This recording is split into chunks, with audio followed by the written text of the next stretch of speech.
Miss Claire, what's up? This is so exciting. Welcome to the podcast. Thank you. Thank you for having me. You're welcome. So I was wondering, what's your last? How do you pronounce your last name? Okay, because I was wondering the same thing about you. Okay. Is it Biltz? It's Biltz. Look at me. You're Riffle. pro. Riffle? I Riffle. thought it was Rifle. And Everybody thinks it's Rifle. I was like, dang, Claire's gonna pull out like, I'm a rifle, bro. You know what's Riffle. funny is in school. I mean, I think this is probably a Texas thing, but Oh, you're from Texas? Yes. Which part? Houston. Houston. I should say it like yeah, but now I'm like yes. You don't have a yeehaw accent, or is that just a bias thing? You know, I think it's. Howdy, y'all.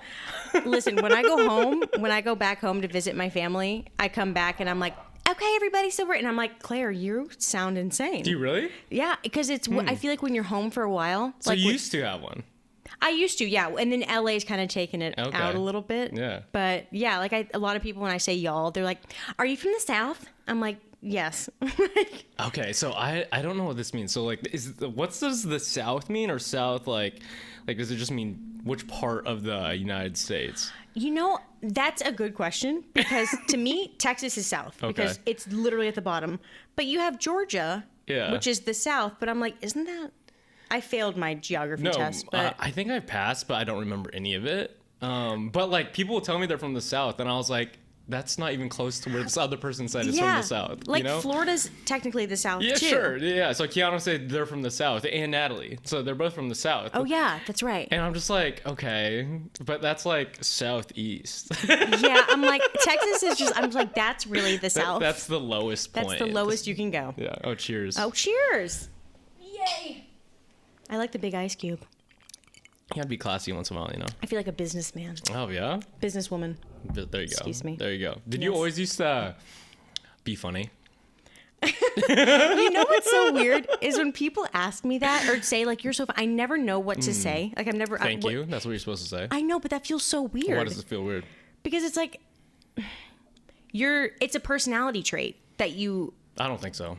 Really? I think you can be, but I also feel like if you learn how to understand and learning how to speak when you don't, learning how to speak on a cue or a point that I don't know. My point is learning to speak and not to speak at a certain time is like a learning thing. So like if you say something that's like not that funny, but you hit the right point. Yeah, You know because what I'm saying? comedy is all about timing. Sure, yeah. And I think I will agree. I think And that can be learned in my opinion. it can be learned. I Yeah. agree, but I think that people, like if you've had it from a young age, I feel like you're born with comedic timing Sure. because it can be taught, but it's really hard Yeah. to learn. Because it's an instinct. It's not like Sure. a fact of like, okay, every 3 seconds, it's not like a mathematical thing. Or at least, I don't know. I don't Maybe think it is. No. But like you could definitely learn how to read people better. You could learn how to talk more precisely. You could live a little bit more life to where like you have a comedic like perspective on life. Yeah, I would say in comedy specifically, like I feel like stand up is more so you can kind of teach the timing because it's all about like punching up the jokes or whatever. Yeah. But let's say in improv or something, like I feel like it's more so Yeah. off the cuff and you kind of have to just get a feel. What I would don't you know. categorize your style of comedy? What do you mean? I don't know. Like- it's not stand up. No. Oh, I come from an improv and sketch background. Okay, so improv and sketch. Can Yeah. you explain what that is? Yes. I should be able to. I've been doing it a long time, but so essentially improv is in general you are creating if you're watching like a live show, there's different forms of improv. There's short form and long form. Long form would be I don't know how familiar you are with like 0. Okay. So did you watch Parks and Rec? Nope. Wonderful. Do you know who Ben Schwartz is? No. Do you know who Amy Poehler is? No. You don't know who Amy Poehler is? No. Nathaniel. You have to educate me. Do you know who Kristen Wiig is? No. Nate. You have some educating to do. I know. Okay, I might. so I might. I'm very good with like faces and seeing like. you would recognize Okay, them. okay. Anyway, it doesn't matter. So improv essentially is making stuff up. Okay. Obviously. Like, is it on the spot? Yes. Oh, okay. So improv, what I do more so long form, which is essentially like if I'm having a show, we ask the audience for a suggestion of any word at all. You could say, what's a word? Soccer. Soccer. So from that, just that word alone, that inspires the entirety of the show. Okay. But that doesn't mean the entire show is going to be about soccer.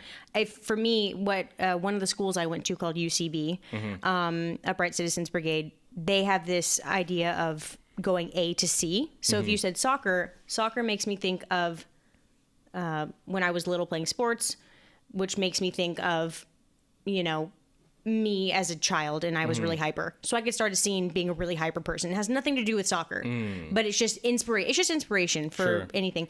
But essentially, you're making up a series of scenes or a play, if you will, that's completely made up. You are discovering everything that's happening in the moment, and there are rules. It's so funny. The number one rule with improv is yes and, which means if I come up to you in a scene and I say, I just can't believe after 6 years, I had no idea that I have type 2 diabetes. I'm so confused, Dr. Smith, whatever. And you go, what you should do in the scene is be like, yeah, Morgan, we've been taking your test for years, whatever, because you're yes-anding the reality. You're saying, I am the doctor in this situation. This is the world we live in. Negating that, doing the wrong thing in improv, would be if you said, I'm not your doctor. I'm a car salesman. Something crazy. Oh, okay. So your, I guess, like counterpart or whoever you're doing the scene with is supposed to accept whatever you're doing. Yeah. And then like, yes, that's the yes. And then Anne's like, okay, what am I going to do to counterpoint that? Yeah. Point? It's anding is adding to that. It's just adding to the reality of what else can we say? What else can we discover about ourselves? But what else can we say that is accepting this reality and that this is the situation and this is who we are. But yeah, it sounds really, so we're just making stuff up. I mean, it sounds so stupid, but it really is such a hard thing to. No, it's scary. But it's scary, but it's my mom, every time she's come to my shows or something, she's like, I would throw up. I could never do that. And to me. Wait, so you still do live ones? Oh, yeah. Oh, yeah? Yeah, we had, so before COVID. Why aren't we invited to these? Excuse me. No, listen, Nathaniel. For a while, so I'm on a couple teams, but pre-COVID, I was doing a lot of sketch shows. I was on a sketch team at Second City and improv. And so we did the improv stuff. What is the sketch part? Have you seen Saturday Night Live? Yes. That's sketch. It's written. Okay. A lot of times sketches can be created based off of improv. So if we have a really funny improv scene where we discover that you're a doctor who only works on tarantulas. Yeah. That's a great example of my comedy. But if we discover that in a scene and we're like, that's a really fun idea, we could then put pen to paper and create a sketch so about it. So basically, what do you consider your Instagram videos and TikTok and stuff? Would those be sketches? I would say those are a blend because they're not all written out. No. Okay. I prefer not to write stuff out unless it's for like a sketch show. That's different because you're working with a team. But I think everything is funnier off the cuff. So I'll just set up my camera and just see. I'll have an idea of like, oh, this is a kind of person that I would want to make a video about. Yeah.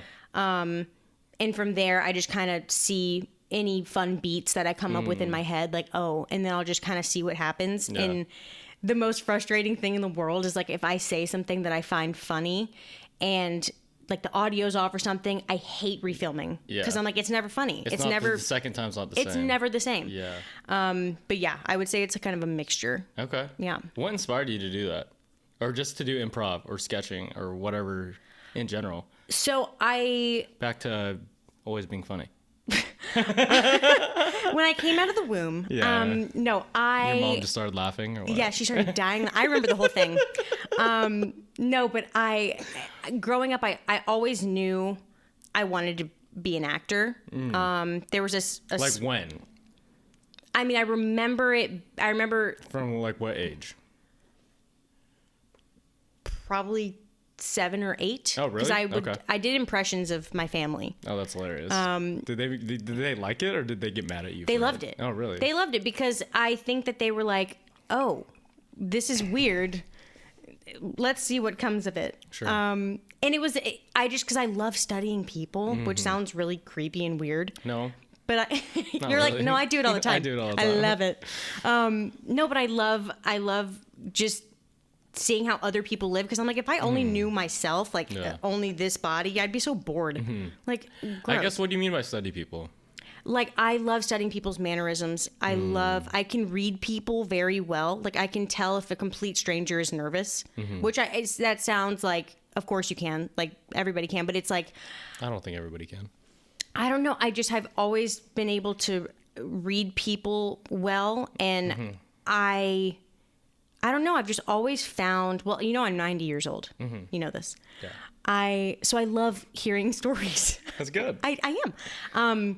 But I love, like, I've always loved hearing stories about people, and I'm like, who are you? Like, what things do you do that are different than I do?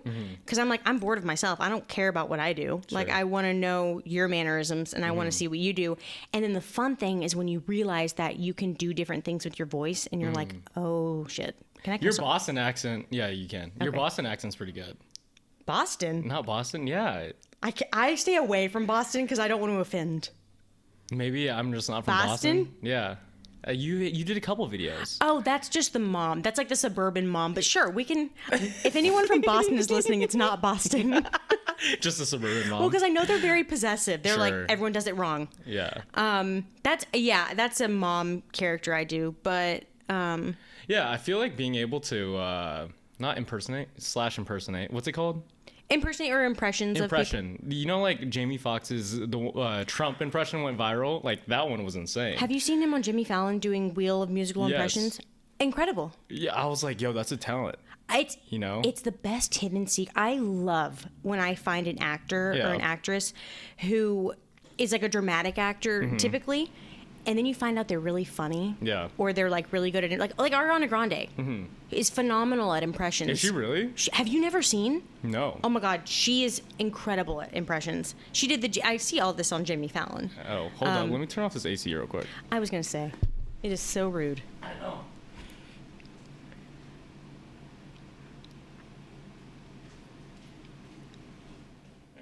Thank you for cooperating with us.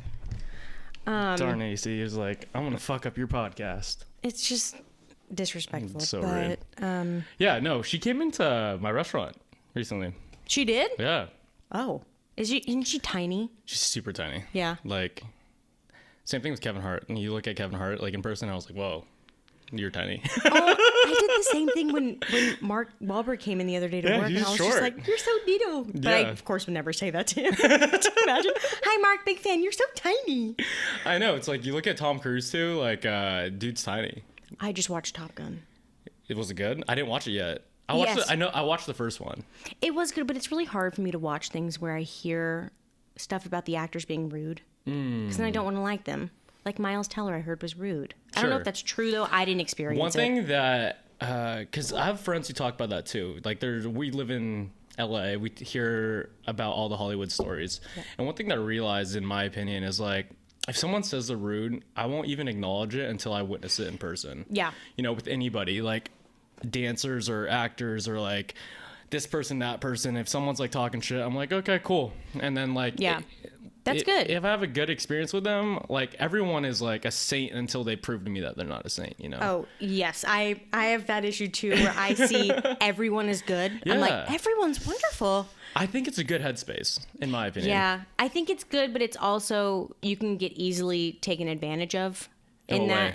Like, I don't know. My mom is truly an angel on earth, like the nicest person in the world. And I just see people take advantage of that sometimes. And like growing up, like I would see it. And it's just like, you know, if somebody, I don't know, whether it comes to financial stuff or something, like I'm somebody who like, I never, if you bought me something, like, cause I didn't have money, I would Venmo you in a second.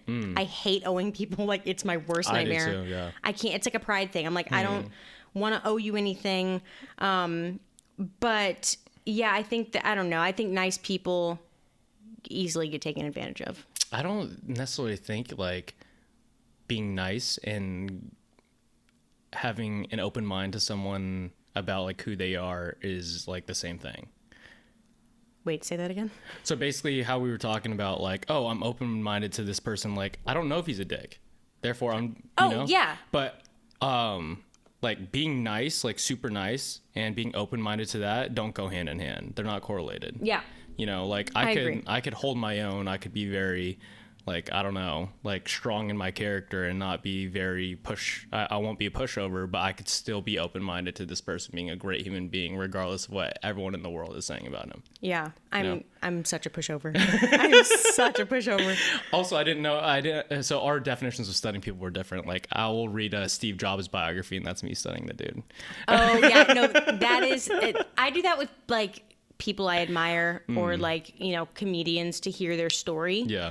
But no, when I say study, I mean physically. Like it sounds creepy because it is. Is it? I don't mean it in a creepy way. I'm an innocent. Sure.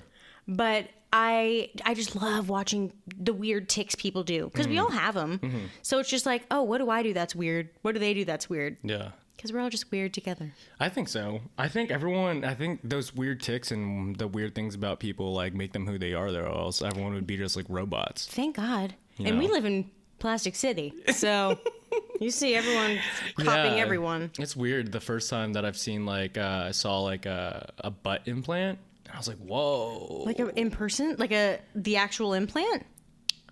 Or like just somebody with a big butt? Someone with a big butt, but you could clearly tell it's implant.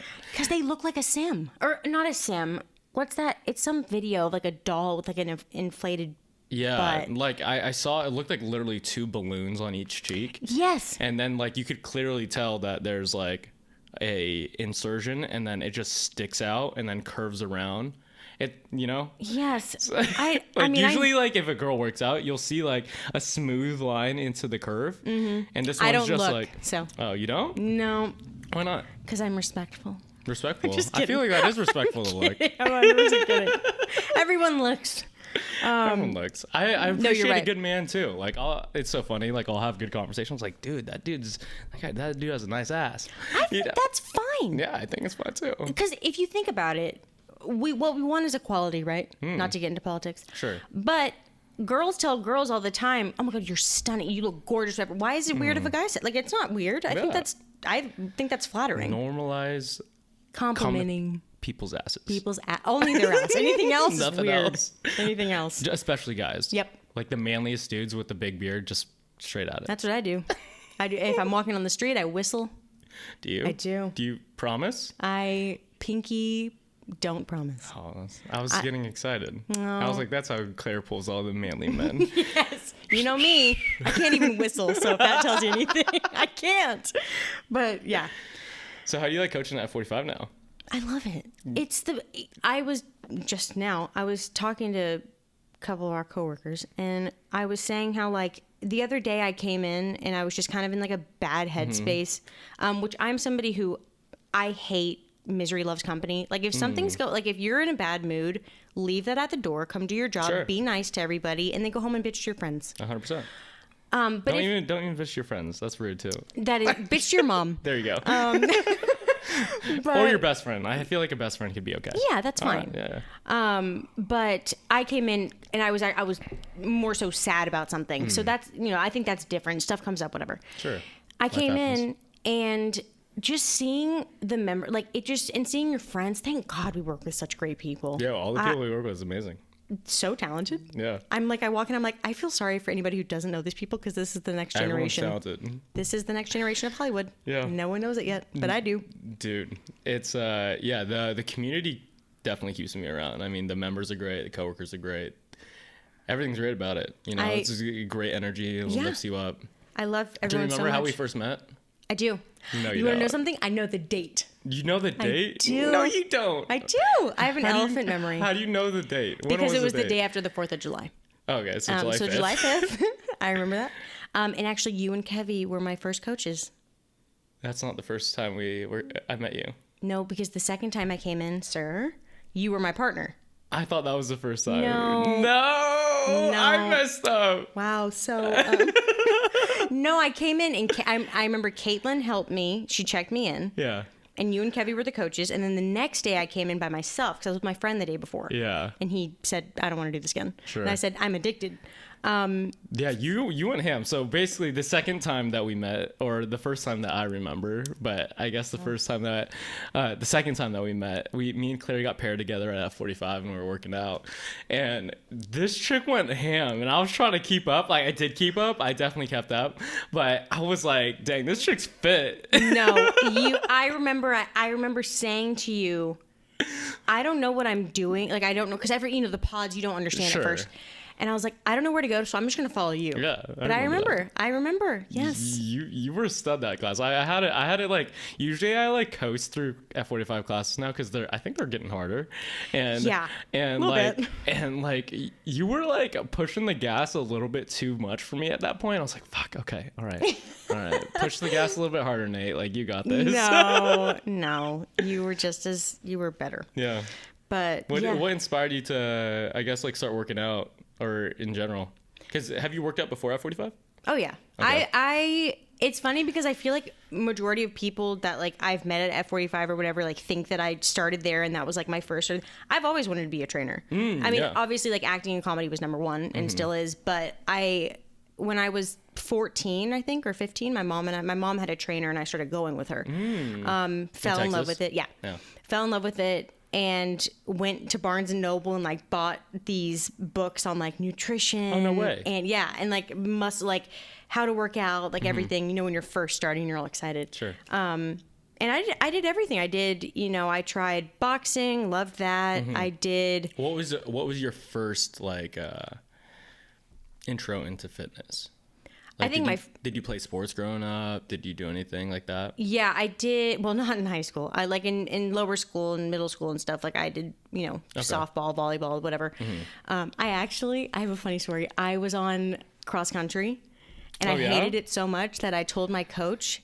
I went up to him when I stopped coming to practice. I would hide, and my mom would pick me up from school early. But I went up to him and I was like, I have RSV, which is. What's that? It's a breathing disorder for an infant. Oh. Infants get it. It's like a baby's thing. Like it's not like a. Did he know that? I think he did, and I was just like, I have RSV, so I can't run. I apologize, but I can't participate. I would hear that gunshot at those. Yeah. Which, by the way, why does it have to be a gun? Like they can't do that anymore. Do they not? At like track meets, like that's horrible. I think they still do it. Run! Here comes the gun. Like, why would they do that? I don't know. I think they still do it. I'm gonna speak to them. What would they use? A triangle. A triangle. A little triangle. Honestly, that'd be pretty fucking cool. I think it'd be better than a gun. It has to be louder though, like because the people, like the people in the back, maybe an electric triangle. Yeah. No, seriously. On like a big amp. Maybe we should pitch that. Yeah, I think it's better than a gun. Two trainers pitch the idea of an electric triangle versus a gun. We'll just argue all because of Alec Baldwin. Yeah, there we go. Yeah, we're also in the industry. It's a winner. So, no, but I did that. I did like those sports, and then in high school I got into the gym. That was when I started, and I was doing it all wrong, as many people do. Oh yeah. I was doing, all cardio, like running all the time. I do not run. I've not run in probably 10 years. No, you did run. You ran one lap for the Murph. I didn't do the Murph. I know, you ran the first lap. Oh, but I ran with y'all because I care about my people. Because you did run. And I wanted to participate. You did participate. Why didn't you do the Murph with us? You have to do it next year. Okay. Yeah, I will. No, but I got into the gym, got into weightlifting. And then when I started working out with my mom, I was still doing weightlifting. We actually worked with a woman who became really close with us, but she was into like bodybuilding, like bikini competition and stuff. And she would like, be on prep and stuff. And that was sort of, I've never had an interest in doing that because I don't want to get that, insanely tiny. Yeah. But I give them all the credit in the world. It's hard.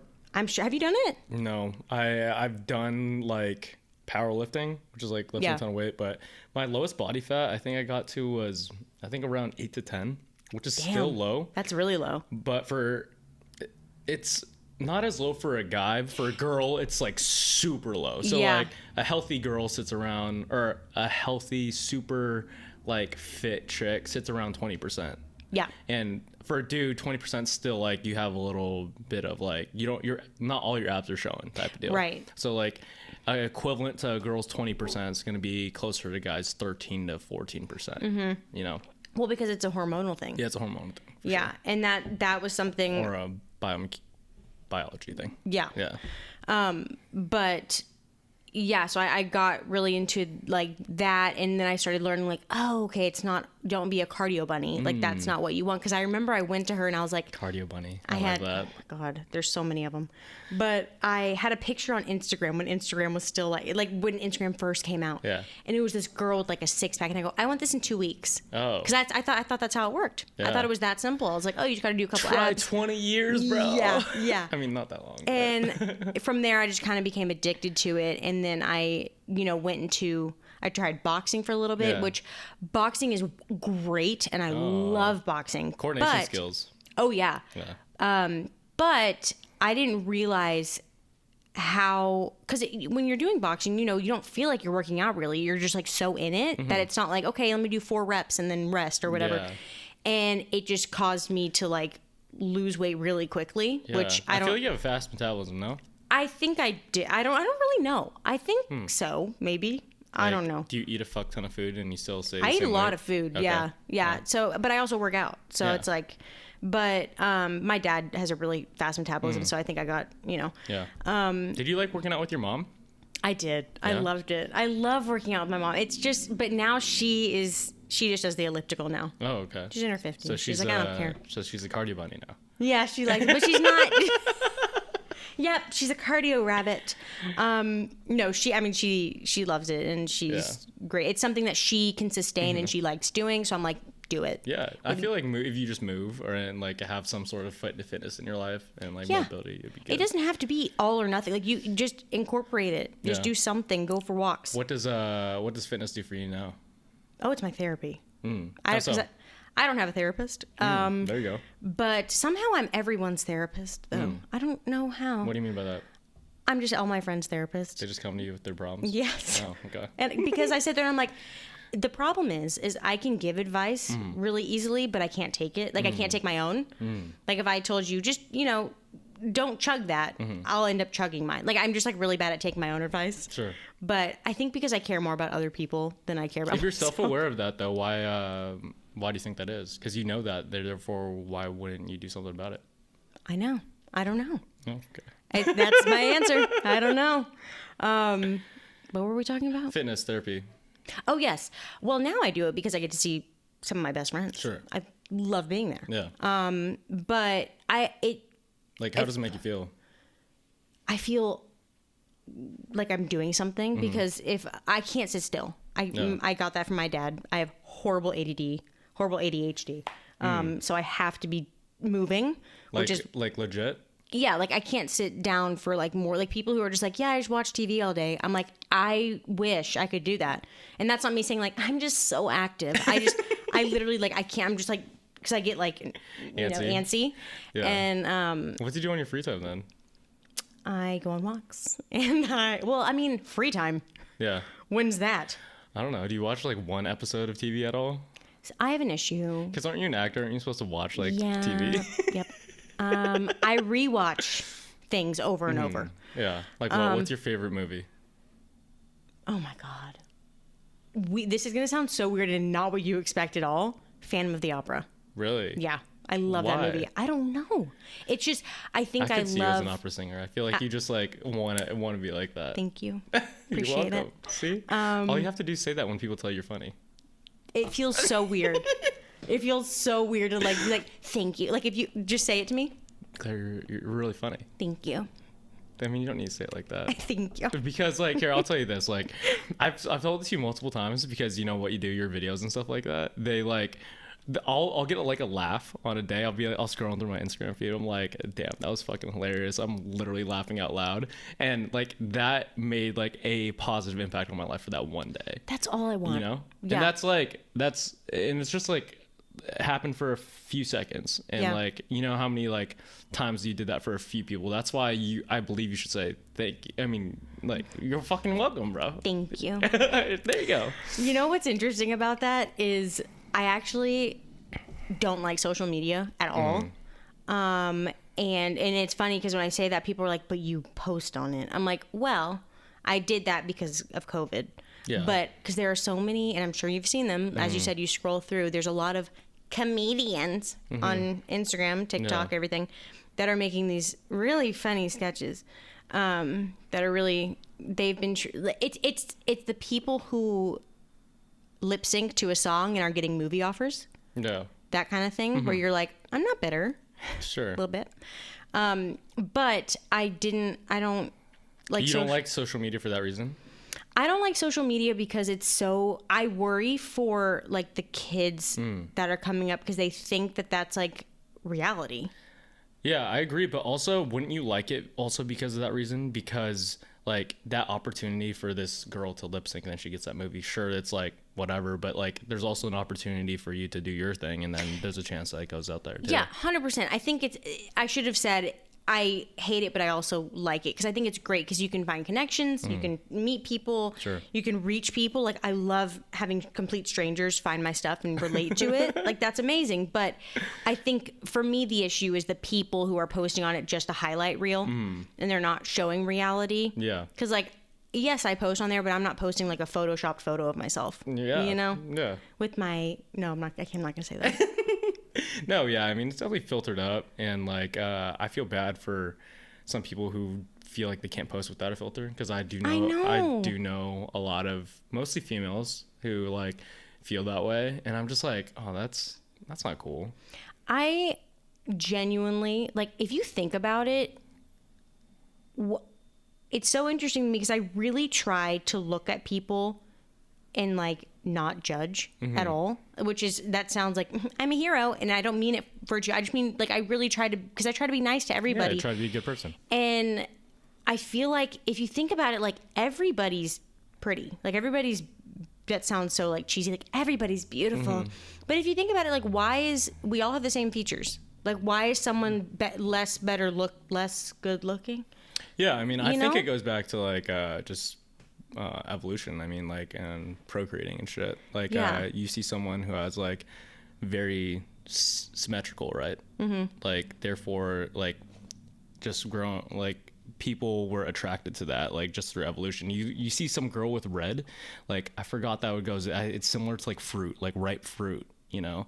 So, I never thought about that. Yeah, so like, why do guys like love red and like love seeing a girl in like a tight waist, big butt with like a nice bright red dress? It's like, that's fruit, that's fruition, that's like nutrients, that's someone, that's like a line. I've never thought about it in that way. I mean, like, there's studies on it. You know, so like, yes, everyone has features. Everyone has like 2 eyes, nose, mouth, like hands, Most. like, yeah, most. Sorry, my apologies. Sorry, everybody. But yeah, I mean, like, why do people like a nice piece of art? You know, and stuff like that. It's because it's beautiful, and we're trying to change the definition of beauty because of like what society values now, which is great. But also it's hard to change things that's been in like our evolution for hundreds and hundreds of years. Yeah. You know? Yeah. So that, you brought up something that made me think of something. I understand art. Yes. You know, people. But why are there certain people, like Fashion Week, for example? I'm clearly not someone who's into fashion. I wear jeans and a t-shirt. That is me dressing up. Okay. That's like me hitting the town in my dress to the nines. Yo, if you wear a nice pair of jeans and a t-shirt, yo, you could get some too. They're nice. They're, you know. Anyways. Jokes. I see Fashion Week and I see people wearing literal hefty trash bags. And people are like, that's the most beautiful thing. I'm like, yeah, I where? don't get that. Where? Yeah, I don't know about Fashion Week and stuff like that, because like, in God's name, when are you gonna ever wear that shit? Like, right? That's one. Thank you. And like, two, like, you look stupid. We don't judge, Nathaniel. I'm not judging. It's just subjective. I know you're wearing a literal saran wrap as a dress, and you want me to say you must spend $20,000 on that? Yeah, but like, it is. I don't know why people value it, because obviously it's seen as valuable because thousands, maybe hundreds of thousands, maybe millions watch Fashion Week, you know, watch these shows with these models walking down in trash bags, you know? And this is not to discredit designers. No, it's I not. know it's a lot of work, and I give you all the credit. I'm just saying, Sure. for me personally, I have no taste, though, so it's on me. No, I see that. But also, like, you could look at it the other way around. Like, you could have the designer explain why this trash bag is a piece of art, and they're describing about, like, the stitchings of, like, how it's flowing together reminds you of fucking, like, wind, water, and fire or some shit. And their house burned down when they were a baby. Sure. And then you're like, oh, I get it. Yeah. And then you're like, oh, I'll pay $2 million for that shit. And then you start sobbing. There you go. Because you feel disgusting that you ever felt wrong. I know. But that's true. Like, we're joking about it, but, like, some people feel that way about that dress. Yeah. That art that to us might not seem valuable, but to them is a masterpiece. Yeah. And that's with true. anything, you know? But you know what? That goes for what I do, too. So I shouldn't say anything. Because something I may find funny to someone else is not, they're like, what? Well, I think that's slightly different because I feel like to get a joke, to understand like the point of views, the perspectives that you have, you also have to live a little bit of that. Yeah. You know, because there's a lot of comedians, there's a lot of people do improv. They'll make a reference to, I don't know, for example, Rocky. Like if you make a joke about like, oh, like I got it for the hundredth time, like Rocky did in Rocky 4 or something like that. They're like, you talk to a 10-year-old, you're like, what does that mean? Right. You know? Right. Yeah. And like they won't get that reference while everyone would be laughing on their feet because, I don't know, you made a joke about like going out in the town and then after your 100th time throwing up, you're like, let's fucking go. And then, throw and go, baby. Throw and go, baby. And then like this 10-year-old's like, what does that mean? Yeah. Well, I would hope a 10-year-old wouldn't be at my show. I tend to get... Yeah, I was just exaggerating, but thanks for taking it literally. You're welcome. I take everything literally. I'm very serious. Yeah. 10-year-olds. So what do you call it? Did you have is there a practice regimen for it? Like, do you write? Do you like to get better at the craft that you're doing? Like, or do you just do? Again, I'm going to go back to my same answer. A little bit of both. When I was, a lot of it is pre-COVID because so much has changed, you know. What's changed about it? Well, live shows. We were doing Zoom for a long time, which Yeah. sucked. I hate, like you can't. I feel like you have to have an audience, right? You have to have an audience because that's what makes you do better is if I'm doing a scene with you and we get a laugh, whatever we just did, we're going to like do even, you know, just hanker down on it and go even harder with it. And it's like, if you don't have that reaction, it sucks because you're like, is this funny? Is this, well, I mean, you can get a sense. And something I had to learn, which took me years because I've been doing it since 2017. So I don't know how long. Like I've been performing since 5 then. years. 5 years. So Is that when you moved to LA 5 years ago? Around that time? 5 or 6. Okay. But something you kind of have to learn as specifically with improv, but also I think is just good to know in life is like you have to say not You have to fuck, guys. you have to fuck everybody. No, you have to say fuck the audience. So you can't do what you think that they want you to do. Now I've learned that I want to make my teammate laugh. I don't care if they laugh because if we're laughing, they're going to laugh. Okay, so say the audience member is like, you say, I don't know, you guys are vibing, is it only usually 2 people? It can be 2 people, but sometimes, I mean, it can be any, Okay, really. so say whoever's on stage with you, and you're vibing off, and then you get, I don't know if you have you ever gotten a boo?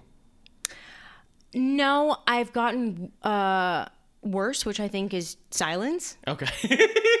But let me tell you right now, it's because I don't do stand up. That's Sure. more so where you're gonna. So say you get silence, right, for this improv, and it's just silent, and obviously that's like a cue in your head to do something differently. No. Yeah, I mean, I'm thankful that it doesn't happen often. Sure. But if it does, I just know just to move on. Or sometimes I'll call it out. Like if I say something that was, I really try not to be problematic. But if I said something that maybe was like not super great or something, I'll be like, yeah, I shouldn't have said that in front of you at this funeral. You know, like I'll call it out. Like I'll call myself out because I think the audience just wants you to pay off knowing that they're there. Yeah. But let me tell you, if I did stand up and someone heckled me, I would eat that shit up. I would love it. Really? Oh, yes. How would you know that if you didn't do it? What do you mean? Like you say you would eat it up, but like you wouldn't really know until you experienced it. Well, because it's how you would deal with it in real life. Like if somebody came up to me and said something like, you know, I don't know, something rude. You have to be able to take, like, if you're gonna give it, you have to be able to take it. Sure. And it's like if someone, you know, if I was saying a joke on stage and I don't like giving joke, like telling jokes. I think you should just tell a story and deliver it funny. But if someone heckled me, I'd be like, can we get the spotlight on them? Yeah, and I would make the show about them, 100%. I would just, and that to I could me, see that. To me, I think that that's funnier than people, because I've seen a lot of stand up and I've seen a lot of bad stand up. But I give credit to anyone who tries it. It's a very scary thing. But I feel like anything on stage is super scary. It is, but it's so much more fun than scary. Yeah. I mean, I think if you are a performer, if you like that. Yeah. But yeah, what was I saying? Sorry, I told you my ADD. Oh, you're talking about light on dude and you would just eat it up if they were heckling? Oh, yeah, because to me, I'm like, listen, if you're going to, because a lot of times people, like, for instance, like online, they'll say whatever they want, but would you say it in person? So if someone says something in person, I'm like, okay, if you're going to dish it, I'm going to give it back to you and you're going to have to take it. Yeah. And I think to me, my favorite stand-up comedians, which there are very few because I don't love it. I really like Gabriel Iglesias. He's good. fluffy. I love him because he does like voices, and I love that. I love Meg Stalter. Have you seen her? Meg Stalter. That sounds familiar. She is so funny. You have to watch her. She's on that show Hacks. Have you seen Hacks? No. It's a newer show. It's really funny. It's like genuinely funny. Okay. Anyways, I think people who are able to deal with something in the moment versus, because stand-up is pre-planned, which is why I don't like it. Because I like it doesn't have to be. It doesn't have to be, but a lot of times people, you know, you have your stuff written out and everything. And it's hard to write that stuff. I give them credit, but for me, I would rather come up with it on the spot. Yeah. Because I feel like it's more authentic that way. Because I worked at a comedy theater for a while, so I would see the same performers a lot. And you just see the repeating of and the I would same hear shit. it over and over, and I was like, you gotta at least change it up a little bit, like just to keep it fresh. But that's me personally. That's how I feel like some of them do. Some of them do. Because you have to change it up to get better. Yeah. Oh, like Dave Chappelle. Well, I shouldn't. Never mind. I forget. He's problematic now. Not really. And there's a lot of people who feel like he's not still. Did I tell you I did stand up for the first time? I did it in Europe.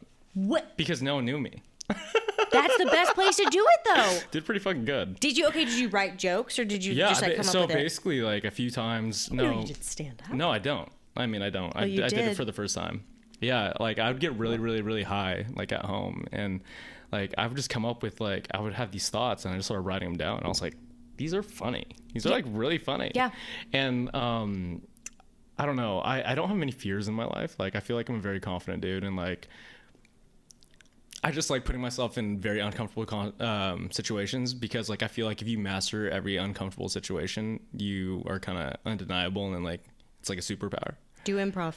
You know? No, so basically I also read this book. It's called Selling Sirhan. Have you heard of it? It's a real estate book.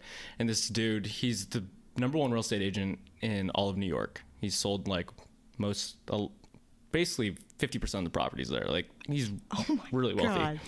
And he was like, the hardest thing that he does is improv, right? And he consistently does it. And he says it's the hardest thing because you have to come up with stuff on the spot in front of strangers, and people can or cannot like you. And then he was like, that's way harder than selling a house to someone who you don't know and you get a rejection. Yeah. You know, and so this silly thing that you do and have fun with and makes you scared makes his actual job that makes him millions of dollars way easier. That's exactly it. And it's like people think, oh, this is just like a hobby or something you want to do for your career. And like, yes, it is. But also it has, because you have to change the way, it sounds so dramatic, but it's true. You really have to change the way your brain works when you're doing improv. Because if some guy on the street comes up to you and says, give me your purse or give me your bag, you would say no. In an improv scene, I'd say, okay, take it. Yeah. You know what? Let me get my tampon out of there for, like, you know, you would say, you just, yes, you say yes. And it's, you say yes and then, and then that, and it also keeps you from, and now I'm even I'm very hyper aware of when people like interrupt because that's something if we're in a scene and you start talking and I start talking, we can't both keep talking. Yeah. Because and a lot of times people are they have too much pride in them. Well, I have to get my joke out. And it's like, no, you gotta, if you had something you were ready to say and I say something first, you gotta throw that away and just go with what I said. And that's just, I feel like that's difficult for someone who has like a big ego. that's why a lot of stand-ups do improv, and then you can tell. What do you mean you can tell? Well, you can tell because, and by the way, I'm not shitting on stand-up. I do appreciate people who do stand-up. It's just a different art form, It's I think. and it's just not for me personally. If people have told me to do it, and I'm just like, I just get bored hearing myself talk. I do. Yeah. But I think it'd be like a one-woman show would be fun. But anyways, I took a lot of classes, and you know, you would have people who did stand-up also doing improv, which you can do both. There is a world where you can do both. Some people don't believe that. But they would come in and they would have to get their joke in. So like if we had something like a scene happening and you had an idea to come tell me about your donkey outside and I was really upset that we were out of ketchup. No. Nothing to do with each other. Yeah. Those are great examples, by the way. Sure. And I was just like, I can't believe you finished the ketchup and you're like, my donkey's peeing outside. You completely negated what I just said. Sure. When you should have just gone, I'm sorry, I had 6 hot dogs this morning. They were dry as hell. I needed something. Yeah. Versus, you know, it's you have to be willing to not marry your work as much. How do you deal with that with when someone does that in the improv show? Like if someone just like totally negates like what you're saying. You just switch. I call it out. I'll say, I can't believe you just ignored the fact that I told you that I backed into your car, but if that's fine with you, anyways, you know, I won't be paying for anything, but if your doc, you know, whatever. I had an audition one time years ago. That's very sly. Yeah, well, because it's my thing is like, oh, okay. Like, you want to do that? Then here we go. Like, it's like a game. Yeah. But, and it's not like one-upping each other. It's just like, I'm going to do the right thing, and yes, and you. But I had an audition to get into Second City Conservatory. I don't know what that is. It's like, Second City is like a pretty famous, like, comedy school. Okay. For improv and sketch. Like, a lot of SNL people started there. Okay. Steve Carell. Okay. Stephen Colbert. Do you know who they are? Yes, I do. Thank God. They started in the Chicago Second Everyone's City. going to be like, Nate, you need to be educated after this shit. I'll bring you a book. Please do. But so the conservatory program is like a program you audition to be a part of, and then once you graduate, you have to get into that, and then graduating from that, you become a performer there at Second City. I was at the Hollywood location, so it was. Anyways, in my audition, I was. This is when I was kind of early on in my improv, and I remember we got the suggestion of traffic cone, and I was with this one guy I didn't want to go up with because there's always one in the class that you're just like, fuck.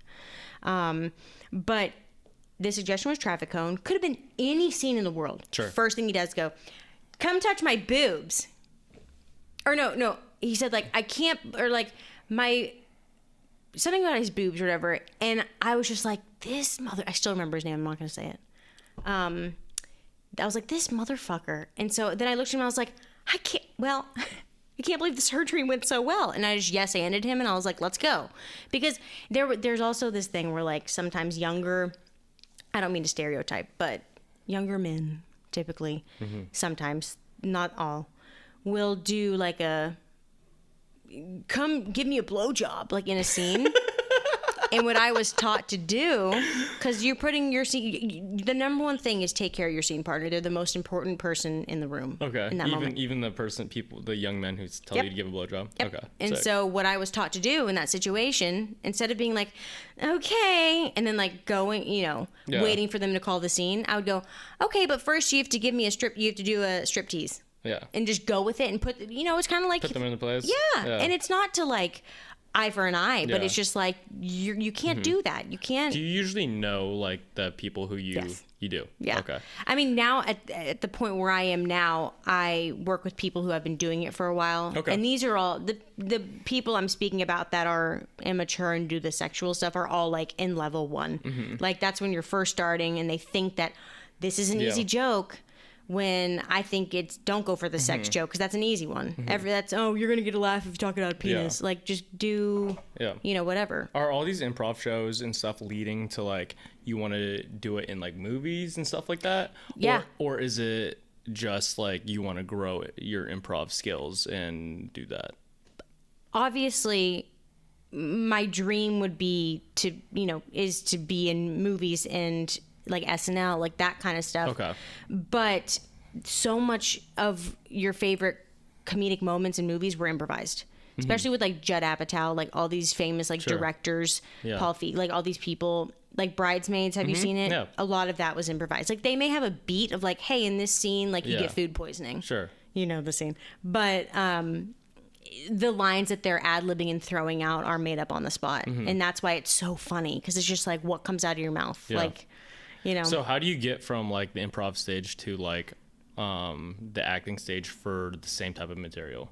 Because I haven't watched too much improv. Like I don't know like how relatable it is. Is it the same thing type of deal? Like because you're not, in my opinion, like I will.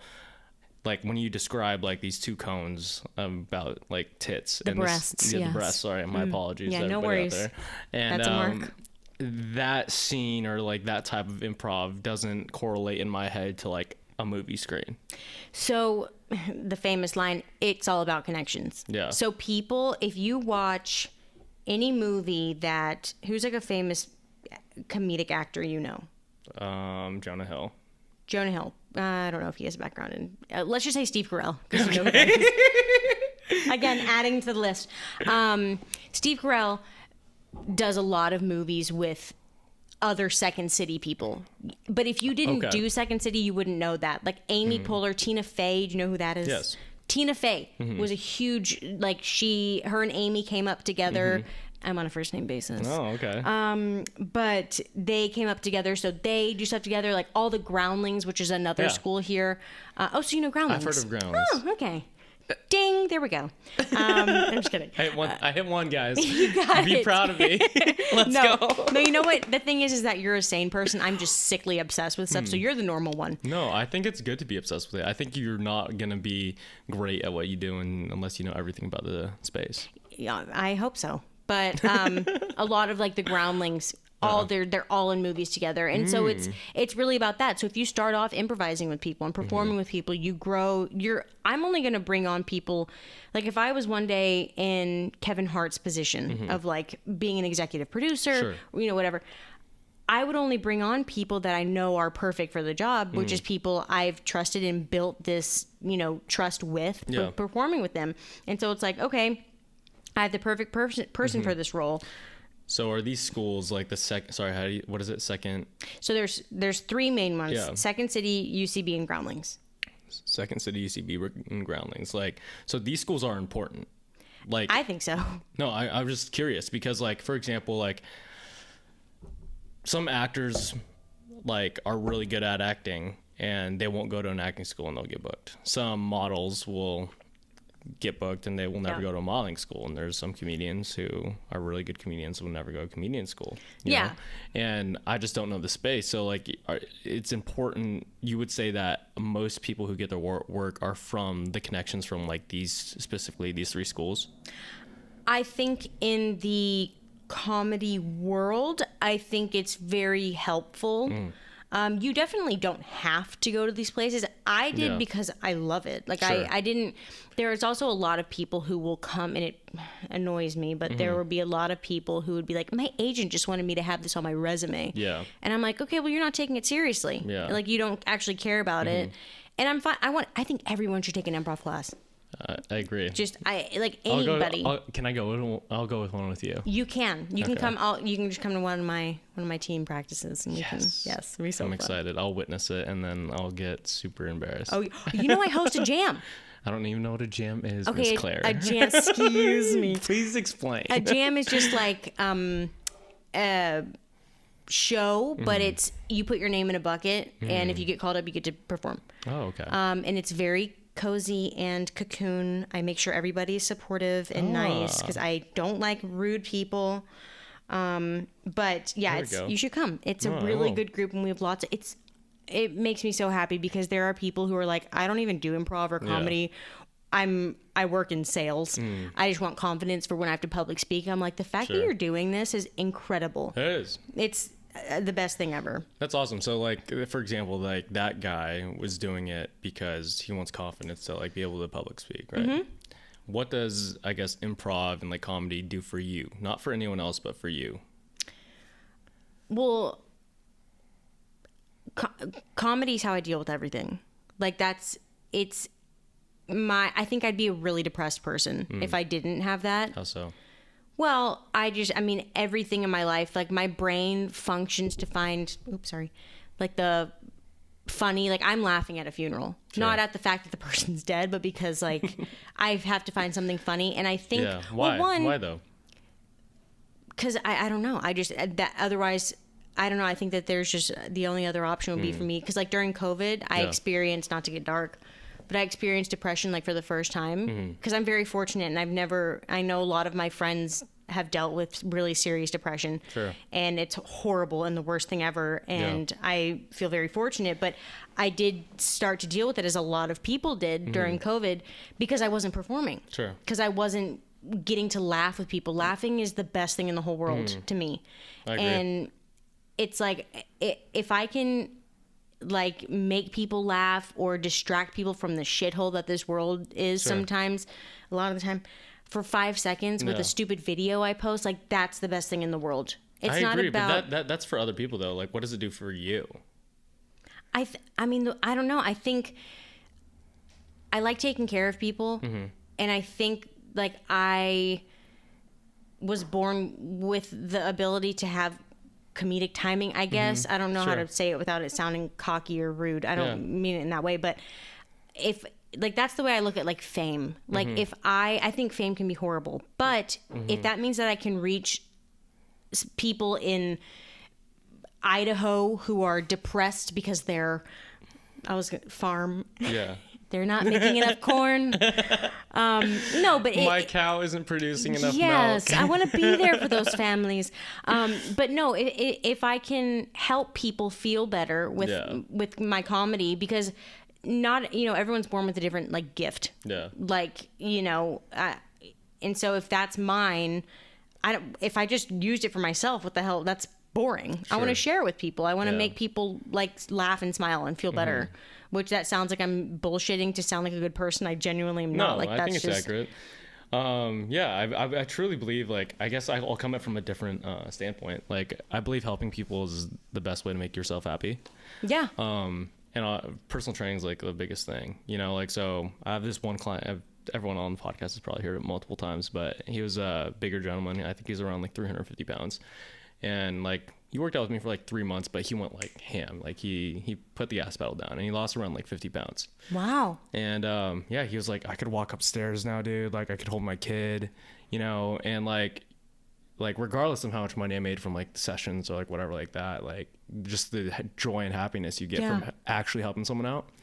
And for example, my first comedy show, I experienced a little bit of depression in college. Besides then, I'm pretty much a happy person, but like you did for the first time, I was like, what the fuck is this? Right. And I went to a comedy show for the first time at the Comedy Store, and it was like lined up. It was like Whitney Cummings, Joe Rogan, Adam Devine. Yes, Adam Devine. Devine. I think it's Devine.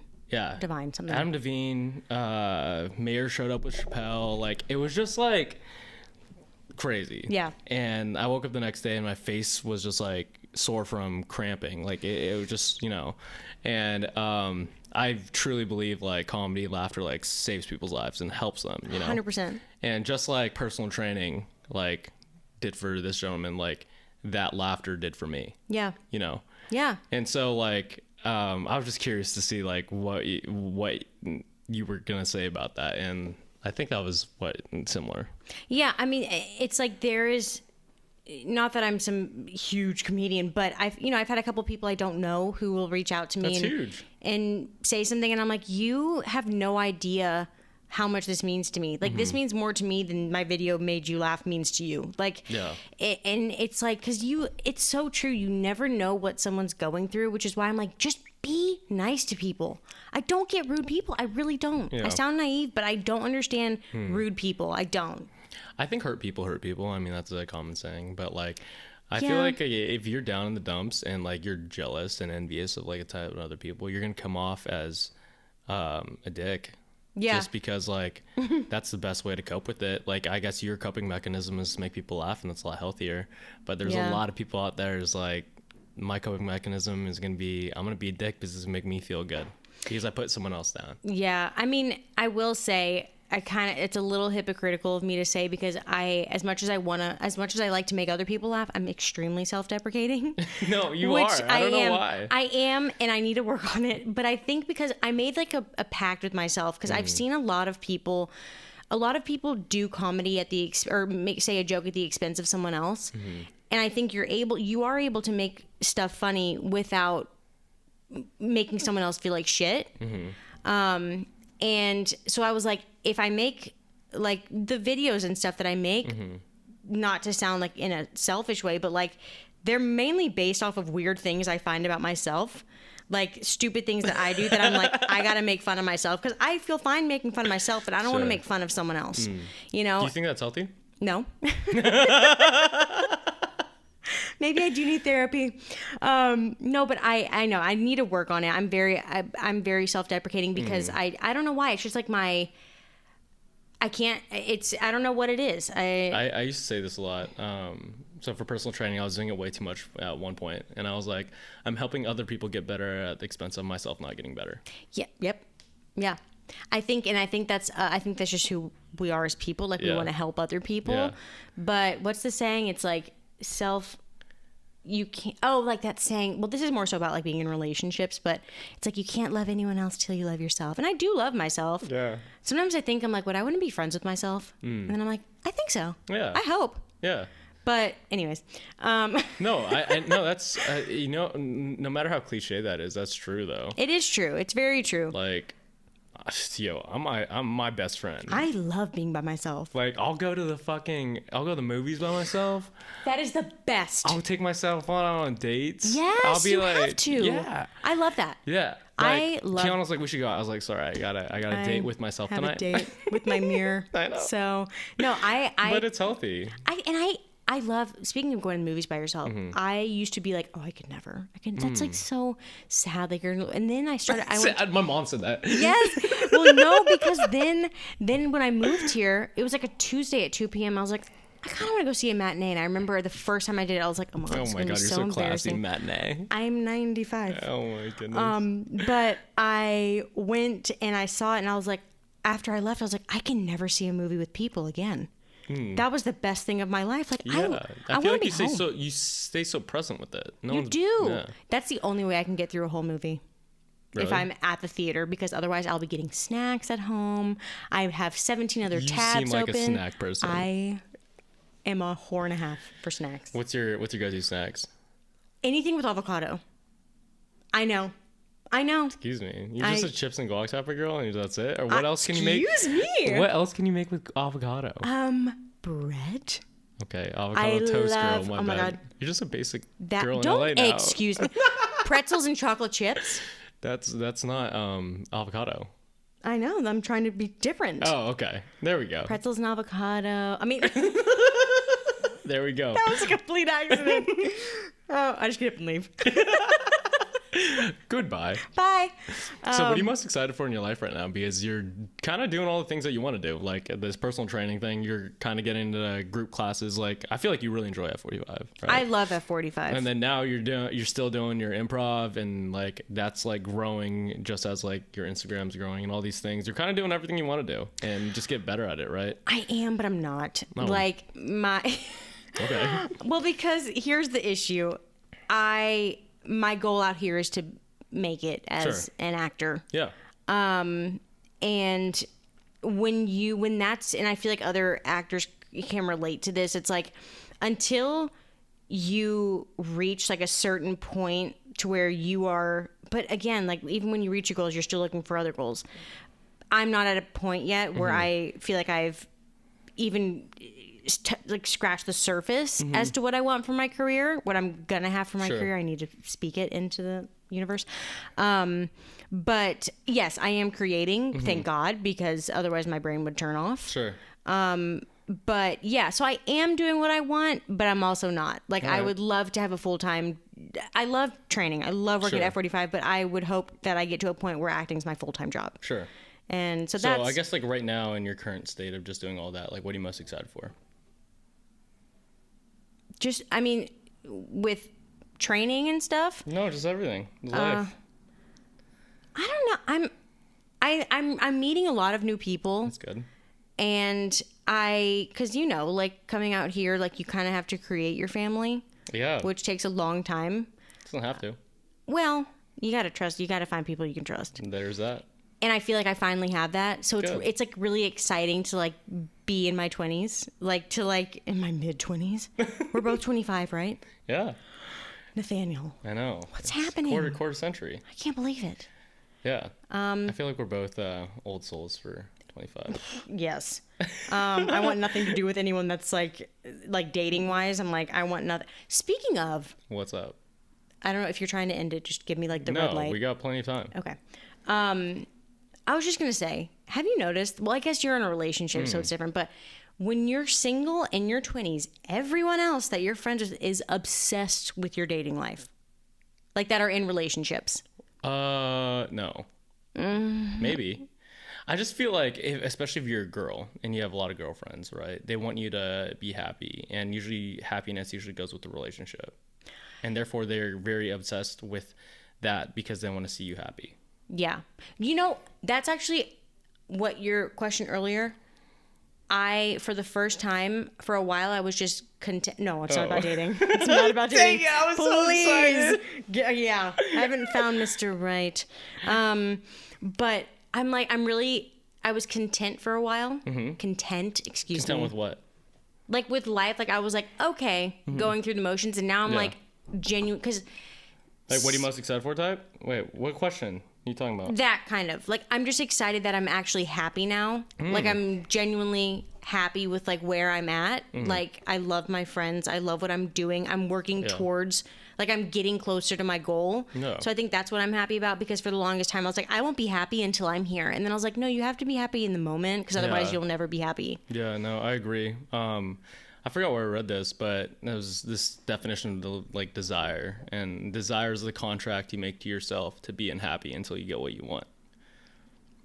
Say it one more time. Desire is the contract you make to yourself to be unhappy until you get what you want. I love that. And then you always like, oh, it's until the next thing. I want this, I got it, and then I'm unhappy again because I said something else. That's why back to you talking about like until I make it. And so you're gonna be really fucking unhappy until you make it. Like that's lame. And that's how I used to think. And then I was like, no, I actually just need to be happy now. All the time.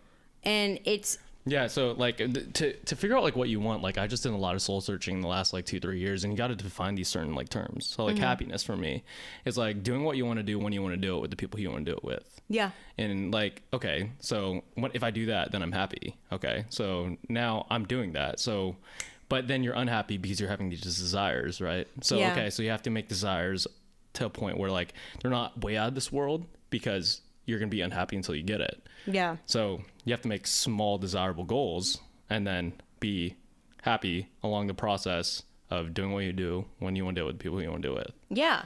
I mean, it even goes back to training. What does NASM say? It's like you have to treat your clients with small goals first, but it's true. It's like you do have to have like you're not going to lose 30 pounds in a week. Life's a fucking game, dude. Yeah, you just got to figure out how to like win at your own, I guess like your own definitions of shit.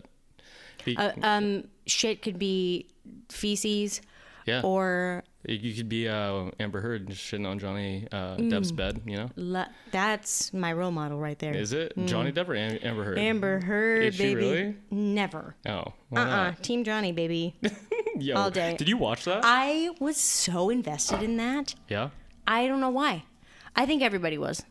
I wasn't. Neither was I. I'm just kidding. I was not. So many people did. Like, Kiana watched that every day, bro. So did I. Did you So really? did I, yes. And I like normally am not that kind of person. Yeah, I know. You just said you can't sit through a movie. I can't, but because I would watch YouTube clips like in my car, because I get everywhere nauseatingly early, so I watch clips of stuff. I admire that.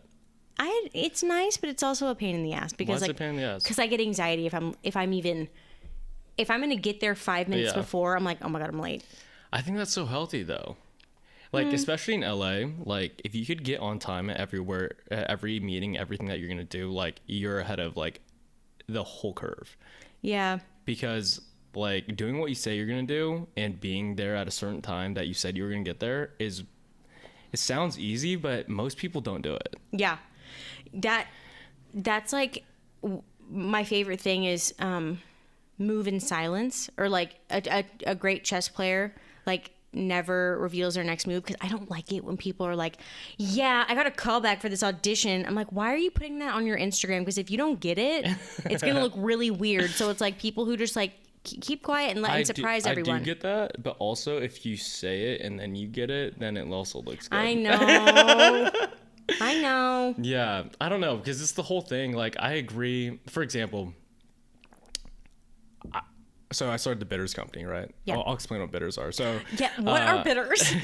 So you would use salt and pepper and garlic to season like food. And onion powder all day, baby. All day. Mm-hmm. So what are those called? They're seasonings, right? Mm-hmm. So salt, pepper, garlic, onion powder are seasonings for your food, and bitters are your seasonings for your cocktails.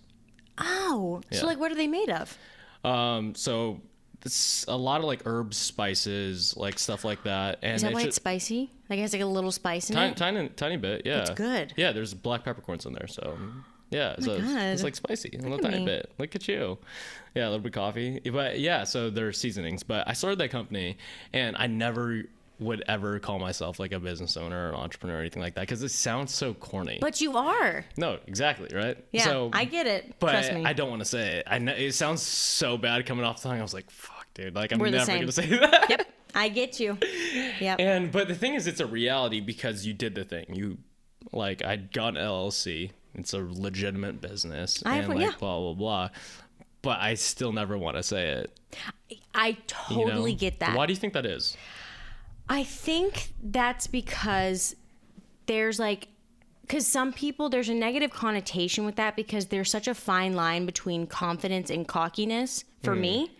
Is it not the same thing? It's not. I don't think. Why? I think confidence is like, I'll just use an improv example. I can go into a scene knowing no matter what happens, I'm going to take care of this person. Mm-hmm. I know I have the skill set to make this scene work. Mm-hmm. Not that it will be perfect, but... Sure. And then cockiness would be if I walked in there and said, I'm the best improviser this town's ever seen. That's what I say at the beginning of all my shows. Do people do that? No. But there are people who are like, we're the best in the class. And I'm like, don't ever say that. Yeah. Like you can't say that, because if you have one bad scene, you're going to, and this is just, small example, but if people, I think cockiness is just arrogance. It's like, oh, I'm the best of the best. I can treat people like shit because I'm this, high up actor, or I'm this high up, lawyer, whatever it may be. Sure. And it's like, no, you can be confident and know that you know your shit and that you work hard and that you've trained for this, but cockiness, I hate cockiness, which is why I think I'm so scared to ever say anything that's positive about myself. Like it's like, I know I can sit there and say I am funny, but even that feels like, I'm like, oh God, I hate saying, like, I just feel, Yeah, but I don't think you should say that, just because like so many people already say that about you. Oh, I would never be like, hi, I'm Claire, I'm funny, and you're watching Disney Channel. Like, I would never in my life. No, I know. But, like you saying you're funny could be equivalent to, like, I'm really good with people. Like, you could say certain things that, like, hype yourself up in a way that's not self-deprecating, but also not be cocky. Yeah, like even earlier, I felt weird saying I can read people really well. Any sort of compliment that I can, and I know that's not a good trait to have. I can't help. I'm really trying to work on it. But I think it's the way you say it too, because like when you every time you say it, you're like, oh, I could read people very well, versus like, I'm pretty good with people. I could read them really well. I would take the latter. I hope I didn't say it the first way. No, I'm just saying a couple times, like you would say it the first way. I did? Yeah. Ew, can we restart? Can we start over? In my opinion, maybe I read it wrong. Maybe I read it wrong. I hope it didn't come across as cockiness. No, it didn't. You just really hate me. No, I'm just joking. Yep. No, you're not. Where do you think ideas come from? Because like, Oh God. you know how you have all these crazy ideas. Like I watch your videos, I'm like, how the fuck did she think about this, right? And then like you think I have ideas about like, for example, like I'll see the label for the bitters company or like whatever, and everyone has ideas. How did you come up with that? I got high with my partner, and we were thinking about like something bright. We wanted something to be like happy, and then we also thought of like spark. So you like spark a joint, right? But we want to like spark your spirits, like physical and like alcohol spirits. I love it. I think it's so cool. Thank you. But for example, I had this idea. You had an idea for a video, and if you didn't do something about that idea, it might have gone away, right? And you might have forgot about it, and it would never have taken place and been a real thing on Instagram or in the world. But you did. You took initiative. You grabbed that idea. You put it on paper, kind of, and then you improv'd it out, and it became something that really funny that someone enjoyed. Yeah. You know, and like, so like, there's this theory. I read this book called Big Magic by Elizabeth Gilbert. She wrote Eat, Pray, Love. I need to get like all these books from you. I read like rom-coms. Like, oh my God, teenage romance. And she has this theory that like, so she wrote this book, and she took a break from it and didn't pick it up for years. And this friend that she was with like said she was writing a book too, but this was like years later, and she told this lady this story, and it was the exact same story. Like it was a little bit different, so like the name of the characters were different, but every single aspect from like beginning to end, like same place in Brazil, like same concept, same story, she did it and she published it. Yep. Because this lady also like she just let go of the idea, you know. I fully. And that's creepy. That's like crazy. And so like, and I don't know, because like, and I guess no one really knows. But like, what's your theory on like, is it important to grab those ideas, and like, will it, like, are they yours or are they the universe's? You know. So, when it comes to what I do specifically, I have learned. Well, everything in comedy has been done before. Everything that you think you come up with has been done before. You just have to have your own twist on it. You think so? In some form, it came up. So for me, like when I make these little, stupid things, if I made a video about a personal trainer, if I made a video about a personal trainer who only wrote the workout plans in hieroglyphics, I don't know, something stupid. And I had edited all the footage, made it together, and then was going to post it the next day. And you posted one, sorry, I'm like popping. You posted one like the day before I was going to post about like running at the beach. I wouldn't post mine because I'm like, in some world, I never copy. I hate copying people because people have copied me before, and it drives me crazy. But you just said everything's been done the same. I mean, everything's been done before. Like lightly, if that makes sense. Like, in more so like in not like the exact idea, but someone's done a sketch about a trainer before. Sure. But I've had people verbatim copy my stuff before, and it is the most frustrating thing in the world. But at the end of the day, I'm like, you know what? It's as angry as it can be, because it'll be like bigger creators than me who are taking my stuff verbatim and copying it and getting millions of whatever. And I'm not saying my stuff's amazing, but like they'll steal it. Yeah. And I sit there and I can get so frustrated about it. Are you and 100% sure like they took it from you? Oh, because it'll be this. I try to make the stuff I do like somewhat niche. Like I made one about like a mom who like puts a lot of lotion on before bed. That shit was hilarious. Because I'd never seen that before, and if I've seen something before, I will not make a video about it. Yeah. And so I did that. Well, thank you. And so I did that. And then a girl literally copied verbatim what I did. And she has like way more followers than I do. And people were even tagging me in it, being like, hey, like, didn't you make this? And I don't like internet drama. I'm not going to comment and be like, yeah, I did. Yeah. Like, I would never do that. But for me, it's like, at the end of the day, if that girl got somehow... someone at Paramount saw that, or at SNL, let's say, and was like, "Hey, we want to bring you on, like in some crazy world as an actor on our, as a player on our show." they'd be like, we really liked your idea about the mom. Can you give us more ideas about that? They'd be screwed. Yeah. Because they didn't come up with it. So I know at the end of the day, like, my brain works to be able to come up with that. So it's okay. Yeah. I just have to let it go. But back to what you were saying, I think, yes, if you have an idea for something, execute it and post it as soon as you can. Yeah. Because it will get done. Yeah. So many times I've had ideas and I've just been like, I'll film that next week. The next day I see someone post something similar to it. And I'm like, so yes, I think where ideas come from, I think there's only so much that we can be inspired by as people, and there's so many people on this earth. But I think there are people who your brain is very similar to, and that's wonderful if you're working together and you're making stuff together. But if it's when people then steal your stuff and say that it's their own, that it gets really tricky, and it sucks. But it's like, you know. Yeah. What's your process for posting and stuff? Because like you're pretty consistent, aren't you? I was for a while. I was really on it for a while, and then I started at 45, and my time is just like I don't have time anymore. And then I'm also doing my improv and stuff, and I love creating. I post more so like, I can't believe I'm saying it, on TikTok, but that's where a lot of like Is TikTok bigger? I don't really use TikTok that much. It's way bigger for me. It's, you know, I'm still a very tiny creator compared to most people on that thing, which that's fine. I'm not doing it. I don't want to be a social media person. That's not my end goal. It's just to keep creating stuff so that hopefully someone sees it and they're like, hey, do you want to come do this on our show? Or it'll help me with auditions or something. Because my end goal is, again, mainstream stuff. Yeah. Do you plan it out? Do you treat it like a job?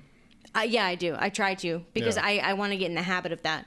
Yeah, so like what's your process with that? Like, is it like every Tuesday, Thursday? Is it like I film one day, or like what's your process? So in the beginning, I was posting 3 times a week. That's impressive. It's hard. It is hard, and it's also like I'm so precious about the stuff that I post, even though it seems like, oh, this is like a very, you know, easy put together. I'm like, you have no idea. There was 20 minutes of material that I had to edit down to a 60-second reel. Yeah. What do you edit? Sorry? What do you use to edit? I use iMovie. iMovie? Okay. Yeah, I know. I don't know if that's like super old school. I use iMovie. I love iMovie. I've used that for years. I'm like, Final Cut. I'm like, I don't get that.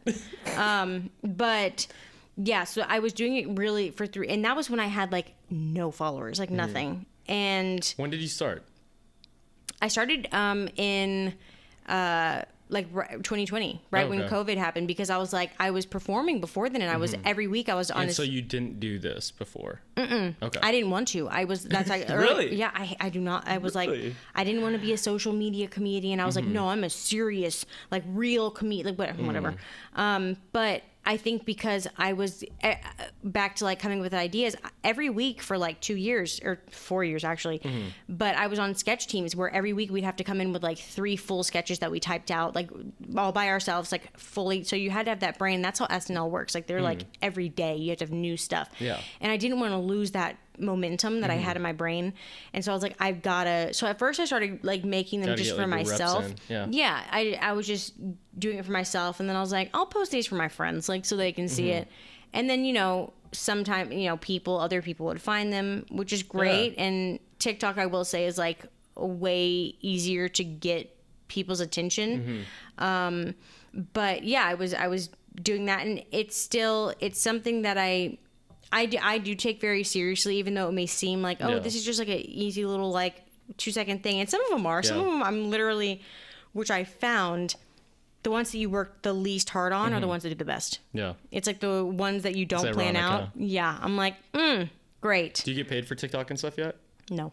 You should. I think you should. You have a big enough following. I think I should. I don't know. I am also probably I don't know how to even set that up. You should look into it. It'd be nice. It sounds ridiculous, but like I have a decent amount of friends who make their full-time living off TikTok. Yeah, so many people do. Yeah. It's amazing. And which I think is really cool. And like I have a friend who like that opened doors to like her music career, what she wants to do and stuff like that. It can be so amazing for people who are like, this is my thing, but yeah, because like I don't know, back to us being like old souls and stuff type of deal. It's like I don't want to figure it out. That's what I'm. You know, it's that. And like it's honestly 10 Google searches away from like you figuring it out. It's that. It's also like I think I for a long time, and I still kind of do. I wish I came up in a different time when it was based on talent. when like What do you mean? like when being on in these movies and stuff was really based on talent. Like now it's based on followers. Sometimes it's still. I mean, I will say the bigger stuff is actually less based on followers. It's more so like the commercials and stuff. I get breakdowns all the time. I agree, but I also think there's just so many fucking talented people. Like it's hard to compare yourself in LA because everyone here is good. Oh yeah, that's what I'm saying. And it's like you think, and I'm not saying that in like a I'm so talented way. I'm just saying like I have put in the work. I have studied. I have paid for tons of, I've spent so many hours studying this stuff and learning the craft of it. And that is something that I will take pride in. But like, I'm not saying like, I should just be perfect. But there are people who like back to like the lip syncing thing. They lip sync a video and then they're in movies. That's the lead character. And I'm like, can we just the opportunity to audition for the movie is all I want. I just want the audition. Sure. I want the opportunity. So but, how do you get there? I mean, I have like agents and stuff. You're with an agency and stuff. Yeah, I have an agency I'm with a manager as well. But it's like, it's like some things they want a name for. And it's like, well, how the hell do I become a name if I can't get in the door? It makes me frustrated sometimes because like, I'm not really in the entertainment industry. Like I don't have an agency. I'm very envious. Are you? You're in Yes, I am. Exactly. I'm very envious. And I'm witnessing all my friends like audition for all these things and then they don't get it or they get it. And then it's like, it just sucks because like, no matter how talented you are, there's a gatekeeper. Oh, 100%. Of like, yeah. Oh, we'll let you in and they'll give you a hug or they'll be like, nah, go away type of deal. Yeah. And it's not necessary. It's literally up to like a few people, you know? Yeah. And it's not like, so for example, like your Instagram page, right? You don't have a gatekeeper. And so all these people give you attention and they're giving you validation because it's fucking good.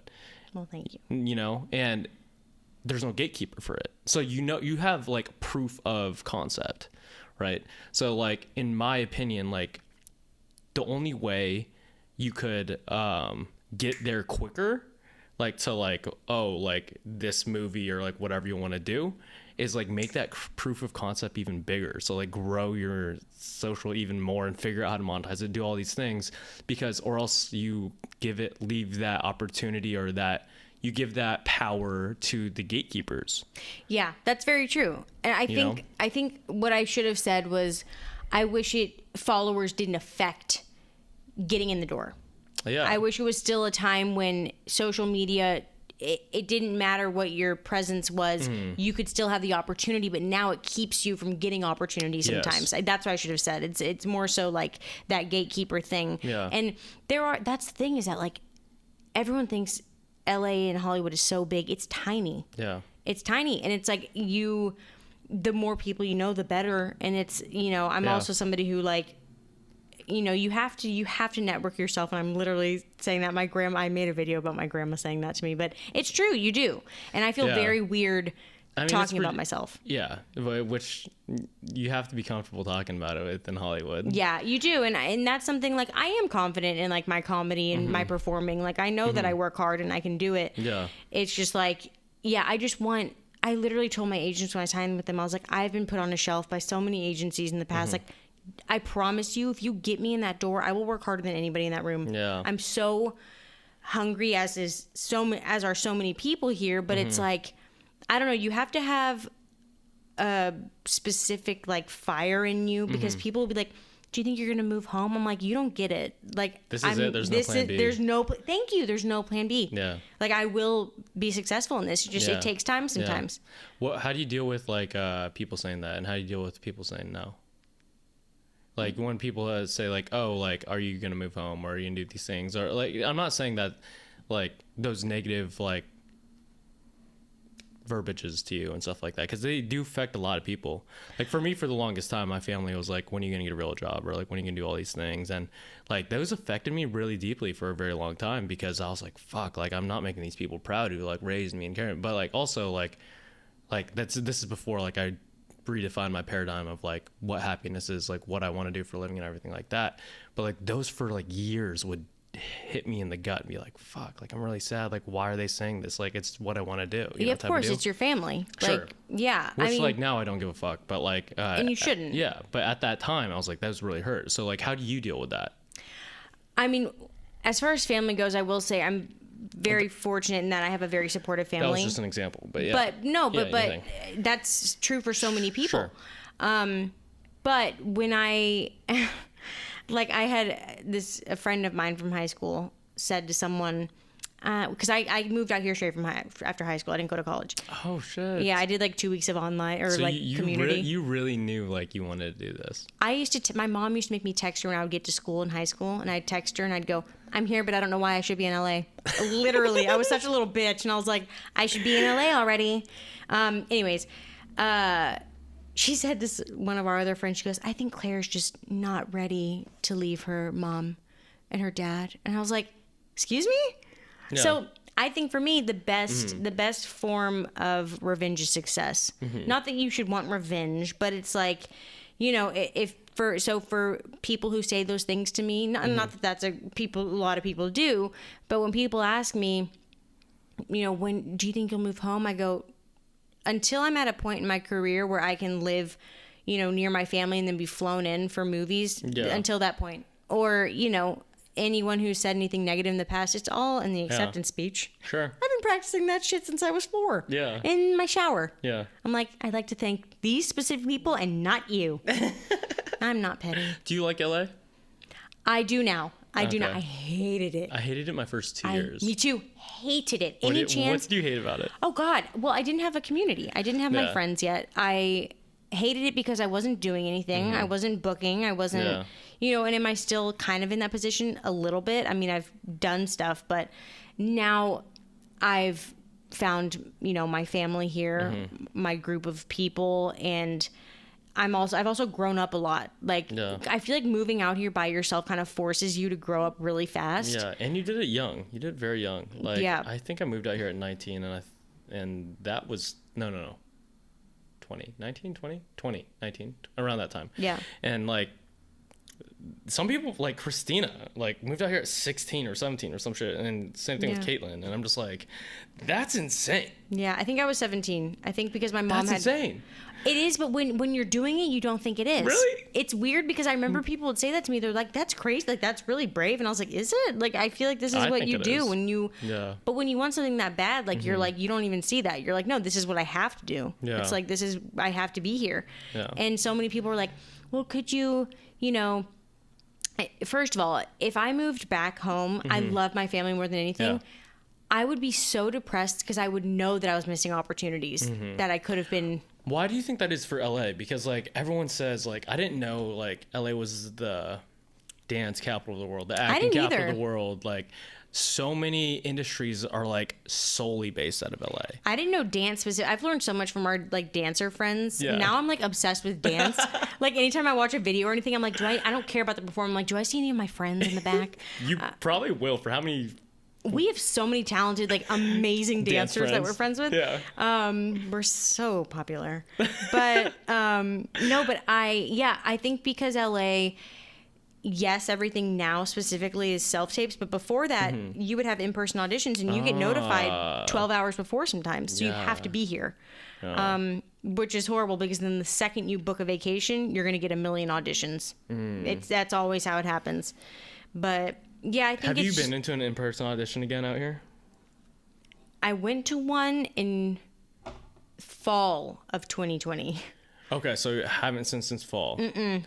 Are they in person again or no? I think there were a couple, but I It's actually still mostly self-tapes. Yeah, I actually just got a message from like the SAG franchise or something that was like, we want to know what we can do better because the self-tape direction sometimes they're getting so many complaints from people because sometimes they ask outrageous things. Can Like, you give me an example? yeah, they'll be like, you know, we need to see you running and playing in a softball game with your uniform on. I'm like, huh? Like, especially, and like, yes, you have to do like full body slates. And also we live in apartments. Yeah. I mean, I feel like you have a much better like soundproof-ish. Mostly because of carpets. And, Yeah. and there's old people above me, left and right of me. You're not having ragers. My upstairs neighbors are crazy, but I also live right by the freeway. So it's just loud. Sure. And it's like, they're like, we want a quiet setting. And they want all this just to equipment. interrupt, you played it off great when some motorcycle was like outside, and you were like, Now? No, like on one of your videos. Oh, I love when that happens. If that happens during like an improv show, if like someone in the garage is like loud, I absolutely, if it's there, we're using it. Use it. Thank you. It's but impressive. yeah, it's I love when that happens. What were you saying? No, it's okay. Just like they'll ask for ridiculous, like, we need to see you more so for like stunts and stuff, like stunt people. I don't do stunts, but I would love to. But like some people You'd be good at it. Oh, thank you. I'm the kind of person who, like, if I was on set, I was like, I can do it myself. Like, I'll do it. But they'll ask them to, like, do all this stuff. And I'm like, some of us are in studio apartments that are 400, 500 square feet. Like, I don't know what you expect, even smaller than that. Do you know Kara? I know who you're talking about. I think she doesn't come to F45 anymore. She's just busy with work. Like, That's amazing. I think she's still a member. Yeah, she was always like, we never, like, got close, but I would see her all the time. She's always very nice. Yeah. So she would do all her stuff in the park. Like, yeah. And like, that's what film everything in the park. And that's like that's perfect, but it's also like if you don't have access to that, like I don't have access to a soccer field or a baseball diamond, you know, sometimes it's like but like there's so many parks in LA. But the thing is sometimes I'll get auditions at 6 p.m. that are due at 6 a.m. and it's dark outside. So it's just like weird things like that. Is it really that quick? Sometimes it's that quick. Most of the time, like you'll get like, sometimes you get a couple weeks before. If you're lucky, sometimes you'll get a day before. Yeah. But I think more so for dancers, I of course have never done that, but I've heard from, you know, our dancer friends, like just they have to do choreography and sometimes you don't have that much space. Yeah. And they also like sometimes you have to sing in an audition and you're like, I have neighbors and it's 2 a.m. Like I can't be my friend got a noise because she got an email from her landlord the other day that was like, hey, like your neighbors were complaining about your loud singing at 2 a.m. and you live by yourself, so they're just like thinking she's this crazy person. But I feel like it's kind of understood here. Like everyone knows that people are auditioning and stuff. But I hope so, or else they're just assholes. But I do miss in-person auditions. I love those. What do you where did you get the mentality from, like no plan B type of deal? Because I feel it takes a special type of person to like at least develop that like belief. I think probably from my dad, because from the time I was 3 years old, he always told my sister and he was like, I only want you to do 2 things in life. Like always telling us, he was like, I want you to work hard in school, but I want you to find out what like your goal in life, or I'm sorry, your purpose in life. Always instilled in us. And so the day I figured out, you know, when I was 6 months old, I want to be a performer. I was like, okay. And so I was like, that's all I can do. That's all I will do. Like I cannot imagine a world in which I do anything else. Like I'd rather not be here. I'm kind of envious of that, slightly. Are you? Yeah, because like I at least I'm going through this lifetime, like just trying a ton of things. And like, but that's great. You should. Yeah, but like, so I'm literally the definition of like, jack of all trades, master of none. Like I'm really decent at a lot of things. I'm not really good at a lot of like one thing. Excuse me. No, it's decent. No, objectively, like, there's a lot better people than me out there. You know. Same for me. For what I do. Yeah, but like, I would say that like, that your level of comedic timing and everything like that is better than the level of how I make a cocktail. And that's just thank you, but I don't think so. That's just because like I don't spend nearly as much time studying mixology as you study comedy. Well, what's like your number one dream goal job to have? Cool. I don't know. That's fine. My sister's the same way. Some people are just like that. No, that's why I said it. I was like, I was kind of envious a little bit, just because like when you wake up in the morning and you know exactly what to do and you have that like at the top and you have to figure out your way to get there. Cool. So like my goal is like, I don't even see it. And now you're just going, you're like, where do I go? But you know what? I hear what you're saying. But also I think it's really great to be the kind of person you are too, because to me, you seem like you enjoy life a lot more. Not that I don't enjoy life. I love life, but it's like I'm always like in the back of my mind, like every day, there's not a day that goes by that I'm not stressed about when is it coming? Like when is it coming? Sure. And I would love to just be able to be like, I'm going to go travel. Yeah. I'm gonna go do this. I'm gonna do. Maybe I'll pick up that, because to me it's just one thing, and it's like. I think that that's really actually a nice quality to have, to be able to be a jack of all trades. You want to do that. Grass is always greener on the other side. I know. You always want what you can't have. I know. Yeah, no, it's interesting because there's so many people who have that too. Like I know my purpose. Like I know my passion, and there's people who have no fucking clue. And like it's just interesting to see the different types of people, because like what made you believe that way? You know, like for example, have you watched Good Will Hunting? Yes. Okay, so Will talks about like Beethoven, right? And like Beethoven didn't really need to like study or like really, really, really hard or anything like that. He just played. He just knows how to play. And therefore he just like made these masterpieces because that's what he does. Yeah. And Will was talking about chemistry that way. That's just what I do. And for you, comedy, that's just what you do. That's just like who you are, type of deal. And that's just how you're born. Yeah. And versus like, that sounds super romantic. I'm like, fuck. But you know what? That I understand that from where you're sitting, but also to me, like, think about it. Like, do you envision yourself like with a family, like getting married, like living in a house? Maybe. Like, but you've like thought about that stuff? Like that seems like, or just something like, I think it's a possibility. You're like, oh, maybe you want to travel, maybe whatever. For me, everything comes second to acting and comedy. Like I've said to people, like, as of right now, and people say you can change, whatever. As of right now, I don't know that I would even want kids, because I've seen so many, people, not to say you can't do both very successfully. There are lots of people who can, but I know for me, my career has always come first with everything I do. And I would never want to have to make the decision of like choosing between a movie and my kid, and my kids, like, oh, you can't go to soccer practice. Mommy has a callback. Like, I think we're similar in that aspect, because I think that I just want to be really good at whatever I do, like at one point in my life. Like, so for me right now, if I'm trying to think of it, it'd be like the podcast and the Bitters company, right? Yeah. And so like those two things come above like everything else. Yeah. Right now. And I think that's normal with our age, because we're like figuring out who the hell we are, Yeah. But it's also like what would be like your goal for the bitter stuff? Like, I mean, if you just like astronomical goal, be in every single bar in the world. It's gonna happen. Might You have to believe it is. I do. Don't. It's not might. Don't. She's gonna hear you.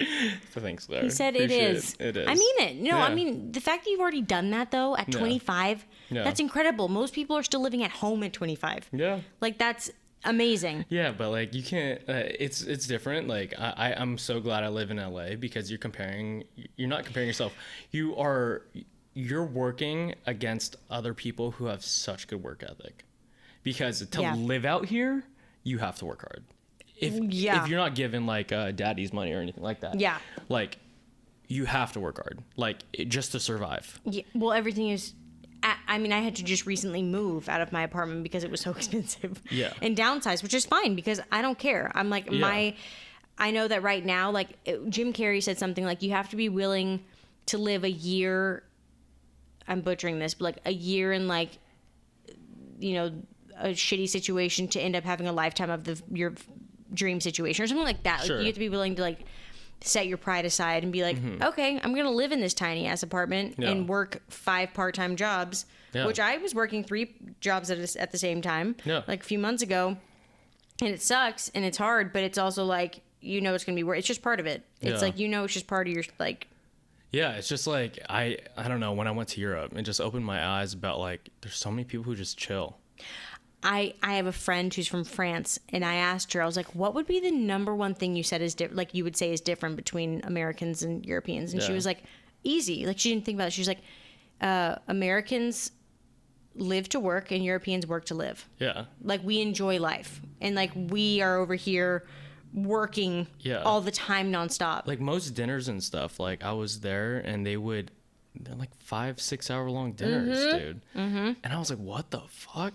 And they're like, I gotta go to bed. Yeah, I gotta get up early, all these things, and like, yo, they chill. I was like, it opened my eyes to like there's so many different types of people in the world, to like they don't even care about like I was hanging out with this German guy who he just does his normal 9 to 5 job 10 months out of the year, and then he saves up like a good chunk of money and he blows all of it, like has no savings. He blows all of it on 2 months of travel around the world living like a fucking king. See, but why would you even want to come to America? Like, I hope that he goes to like cool places.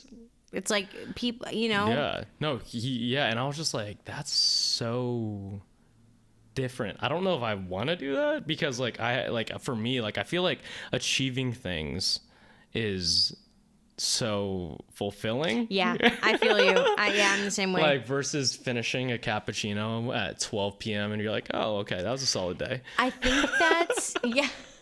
I think I would have an issue with it as well, Yeah. because it sounds so nice, but it's also like I would feel like that's why I like working out. Like if I don't do something, and of course like I don't work out hard like I go on a walk some days, but I have to do something because otherwise I feel so lazy and just Yeah. like I just sat today, and it makes you more tired. Yeah. Doing nothing makes you more tired. And so, and I want to have energy all the time. Yeah. So I feel like if I moved at like a slow pace, no way. Yeah. You said working out, it's like a therapy for you, right? How so? Because like I work out because I don't know if it's like the toxic masculinity in me. I just like feel like I'm a nicer person type of deal. Like just all that. You don't have toxic masculinity, first of all. No, just like all like if I ever had anything like mean thoughts or anything, they're just kind of like thrown out the window every time I work out. Right? Yeah. So like I don't really talk shit or anything like that because I work out. I honestly think it's just solely because working out. And I guess for you, like, what do you mean like therapy for like working out? Like, You're like, 'cause you talk a lot of shit, so I don't know what that it's is doing not what for I you. said. No, I think truthfully, I think it's therapy for me because I don't have to think about anything. Like it's a good distraction, similar to how I like to perform for people to be a distraction. Do you not think? Is that what you're saying when you perform? Wait. I try not to. Like I don't I mean, no, what I'm saying is like you were saying when you would watch like Dave like the stand up and stuff and you went to that show, it was a Yes. good distraction for you, and that's what I like to be for people so Yes. I can be that for them. So working out is my watching comedy. That's me, like where I don't have to think. I will say I'm very biased, but like now going to the gym, I get endorphins just walking through the door because I genuinely get to see it's people I love, and Yeah. it's like it's the best way to start your Yeah. day, and it's also just like I don't know. I mean, obviously you do it because you want to feel good, and it's some people do it for like vanity reasons, and Yeah. that's fine. And of course, I've done that before, but now I have a whole new relationship with it to where it's like, yeah, you maybe want abs, you maybe want that, but like it's a whole lifestyle thing that you can, really take care of yourself. And Yeah. yes, could I get hit by a car tomorrow? Sure. I hope I don't. I Yeah. have plans. But like, SNL, baby. yeah, let's go. But it's like you need to take care of yourself, and I think that that's a great way to do that. That's how I do self-care. I can't afford to go get massages every day. Are you kidding me? Facts. But I don't know. I think it's therapy in that I don't have a lot of anger in me. I really try to be like 90% happy like all the Yeah. time. Do you get like your 10% of anger out like in jokes and stuff? Oh, sure. Yeah. I do, or on my poor mother, or on phone calls to my mom, who is my Riffle, best friend. Mama Riffle? Is it Riffle? Yes. Yeah. Okay, Mama Riffle. She's like, I think she's in a way my therapist a little bit. Yeah.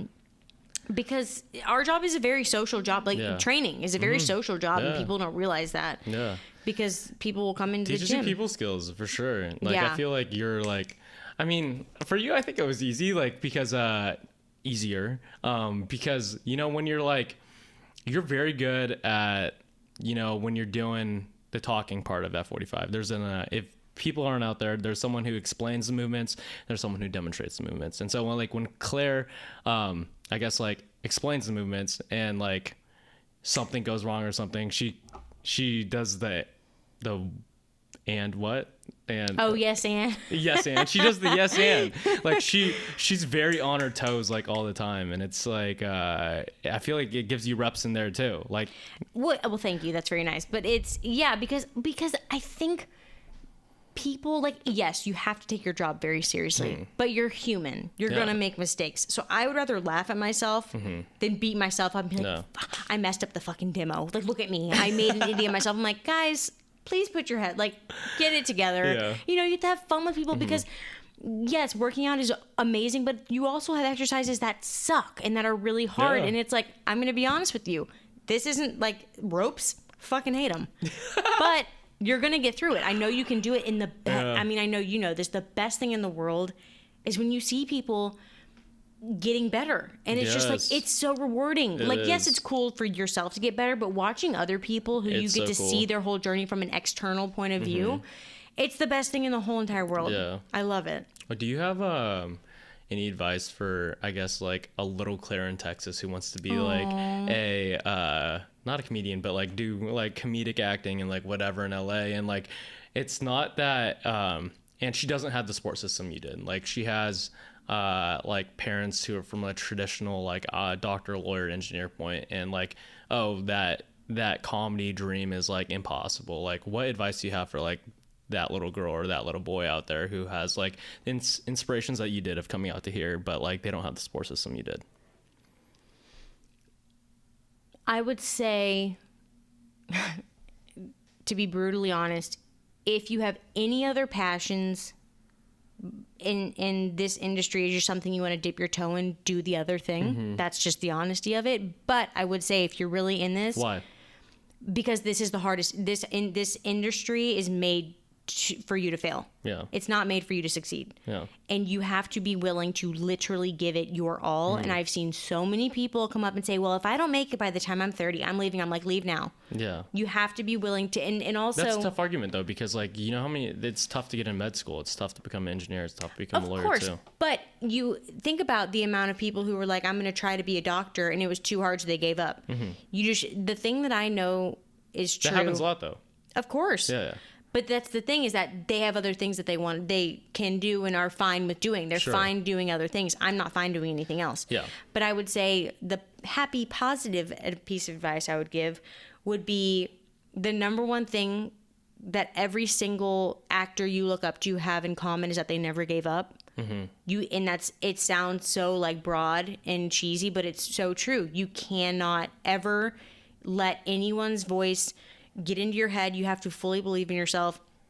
And also, what was I going to say? I already said the thing about, I had something else I was going to say. Be nice to everybody. Yeah. Be That's good. nice. Like, that is the number one thing I would say. It's just, you will be successful if Yeah. you put in the work and you're nice to everybody. And not like fake nice, like, oh, and then go talk shit, and you cannot don't burn a single bridge here. Why?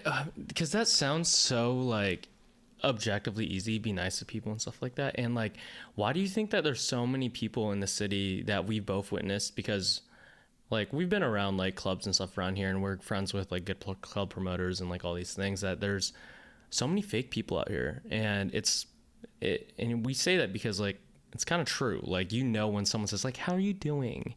And like, you know, they don't give a fuck about what you're going to say out of your mouth. And then, you know, they don't care because they interrupt you right in between of what you're saying, you know?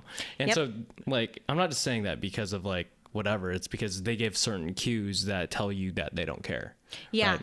And most people know to be a nice person, like to do that, to get where you want to go.